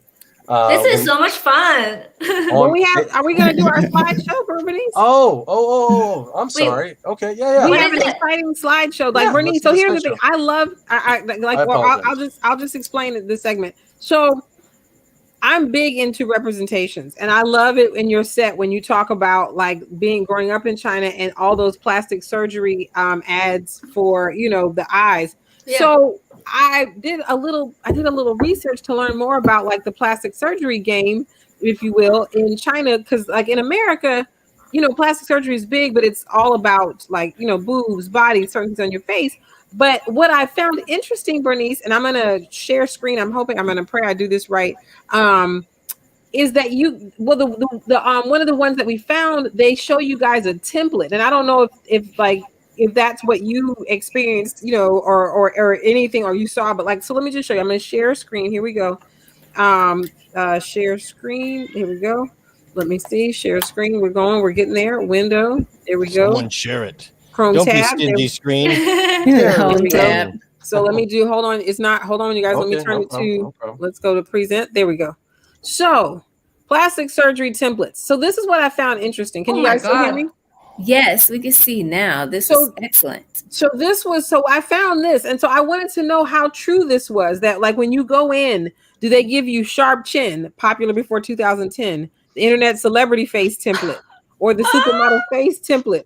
And here's the thing, this is not, just so you know, Bernice, this is not like some American thing. This was from Dragon Social. I want to give them credit. And this was how they said that, plastic surgeons in China advertised, and everybody, I was blown away by the idea that there were templates: the supermodel face, the world weary face, the catfish face, the elf face, the first love face, and the manga face. Like, are you aware of any of this? Oh my God. So I'm not aware of this because I left China, but I'm not surprised at all. Not surprised at all. And I recognize the actress. So some of the actresses are my favorite, but then like we also know like what people really love, their features. So I'm not surprised at all. Like, So what we did, Bernice, was we came up with some ideas for templates that we thought might be like, if you're in America and you were looking for plastic surgery, what would the templates that would be offered in this country look like? So here goes. So the first one is the Kerry Washington scandal template. Like, notice thin nose, and like, do you see the Kerry Washington, the T, holding the T? These are the expressions. So this is the template for Kerry Washington. I love it. That would be one type of plastic surgery template. All right, that one on the one on the upper right, dude. I've seen that picture so many times. Right. That's the Olivia Pope. I should have said the Olivia Pope template. That's Olivia Pope, yes, the Olivia Pope template. All right, now these were Stefan. Stefan, talk about your template. Oh, my template is, we have the Ali Wong right here on the left. If that is in fact on your left, I'm not sure. It's my left. No, Yeah. the left. And then I'm a child of the 80s, so we also have the ET. Look at those incredible eyes and that nose. That is definitely a highly sought after look. Now I had another Queen's template. Gambit, right? Oh, never mind. So then I had another template, the Lucy Liu. And so I feel like people who are in America may want the Chinese American template. Like, you already have it, Bernice, but then somebody I have it. You're already beautiful and Chinese, but someone here may want the Chinese American template. So the Lucy Liu is the look that they're going. You know, it's funny. in China, they like back in the 90s and when I grew up, they always have the biggest debate because the Chinese think Lucy Liu are so ugly. Like I think Lucy Liu is beautiful, but then they always say like, why do Americans like Lucy Liu? She's so ugly because they think her eyes are too small. That's how. Wow, and it's so interesting. I don't know if I can pull it up. I had another one that had some other. Sorry, you guys. I don't know. What do you all see right now? Lucy Liu. Okay, so I don't know if I was gonna try, but I'm gonna see her for 5 minutes after you change it anyway. Well, never mind. There was another slide, and I toggled back and forth with what slide to use. But now, because I had 3 different shots of her, but that's okay. We'll keep going. And then I thought, well, I don't want to, wear it out. So I just went with, to me, the top pick, but the other pictures were interesting. I'll see if I can get them on. So Dan, I think your picks are up next. So Dan has some interesting picks. Here we go. Yeah, those were his. So let me explain here. Mo the actor is that sexy face but no chin. I know it's rare, but I think we've all seen the sexy man with no chin. I mean, we've all seen that mythical beast. There he is. And then, of course, you're never going to get sexy Squidward. He's going to haunt your dreams forever. Look at that face. That could turn a straight man like that. Right. We can't unsee that. And I don't know if there's another one. We can't unsee it. But these are options. Let me see. I think that's it. That's it for me and the template. So we're going to stop the share. That worked out really well. See, Dana did not. She just couldn't take staring at sexy Squidward any longer. Not at all. She'd be like, oh, Squidward. In my sleep. Squidward. I can't unsee it. I'm gonna have nightmares. But so that's our idea. We think that a template game for plastic surgery in America, that's our idea of what it would look like. Those would be the template choices for Americans. But we just wanted to share that with you because I love your comedy and I love, I feel like as, certainly as people of color, period, whatever culture or community we come from, I think talking about representation in our work, where it works, we're not trying to, beat anybody over the head. But that's, again, going back to the Hassan Minaj, and going back to comedians who talk, like Wanda Sykes' last special. I hadn't watched it. I felt really connected to the way she talks about culture and race in America because I feel like that's. Oh, I love her. Right, yeah. That's the stuff. That's how I want to say it. I want it to still be funny, but I want you guys to be clear that that some of this is in fact painful, but this is but it's still, we can still talk about it and we can still laugh about it, but anyway, so that was our take on plastic surgery templates. Yeah. Oh my god, that made me so happy. And then now I feel educated. I know all the templates, like what's so hot. So I have to try something real quick. World Weary. Lord. Yeah, the world is weary. Oh my! Did he freeze? The world weary. By the way, talking about representation, which one of those models had fucking glasses? Right, Victoria? Right, Dana? What the hell's going on? Yeah, I discriminated against myself. You were right. I'm sorry. It's hard shit. Bernice, it has been an absolute pleasure. I cannot wait till you get to come to LA, or maybe, who knows, you may look up and find us having booked a show in Seattle and we'll get to come. Yes, please come. Yeah, you can come stay with me. Let's hang out, take you around town. Yeah, that'll be really fun. Yeah. I'm down. I have family out there too. I have a cousin. You have to come. Come in the summer though, right? Because that's the best time. Yeah. Oh yeah. Right. I've only met I've seen my auntie's kid when she was a baby. I haven't seen her since, and now she's like 21 or 22 or something. Wow. Nice. Wow, awesome. Yeah, I think in Seattle it's easier to get stage time than LA. Like, whenever we have out of town comics and it's very friendly, and then, you post on the thing, people jump in, and then I will vouch for you. And then like, if I know anyone, hey, go. And we'll get you go on stage and showcase. Oh, all right. Well, I'm gonna call you this week. I'm down to do it. It's just like I will be there in 2 weeks. That's the right attitude. right? Get on it right away. Yes. Oh, That's yeah. right. That's right. Hit the iron while it's hot. Yes. Or Yes. strike the Yes. Yes. iron. Cool. But I again, think I got the cue that it's my time to go. Is that right? What and like so? No, it's perfect. It is. It's the time for all of us to go. It is the end of the broadcast, and we are so happy that you made it and you got in here tonight. And we're just Yes. happy to have you because we've enjoyed. Like I'm totally digging doing comedy alongside you, Bernice, and all of us are doing comedy alongside each other. You know, and it's really cool. Like, I mean, because I feel like we're all, you know, we're hanging with Mistress K, we're Future is Female. We did that AMG festival. We did, you know, like we're just doing all kind of different things that it's like everybody's applying for these different festivals, and then we look up and everybody's in the room. Like when that, especially Bernice, that AMG, it was like everybody that we do shows with. There were a ton of us from LA in that show, from Alexander Maltz to me and to there's a guy. Oh my gosh, I can see him. I always want to say Joe Coy. Maybe it is Joe Coy. Ooh. No, Joe Coy? Ooh. Yeah. No, Joe Coy the is super famous. Filipino So it's not- comedian. Oh, okay. No, Jay. Oh, his name is Jay Coe. I think I'm so sorry. Jay, he's like Okay. local. But he's a local Yeah. and he does that fan shows with me. So I was like, I always know it's not that guy because that guy is famous, but this guy just reminds me of that guy because their names are similar. Anyway, sorry, too much.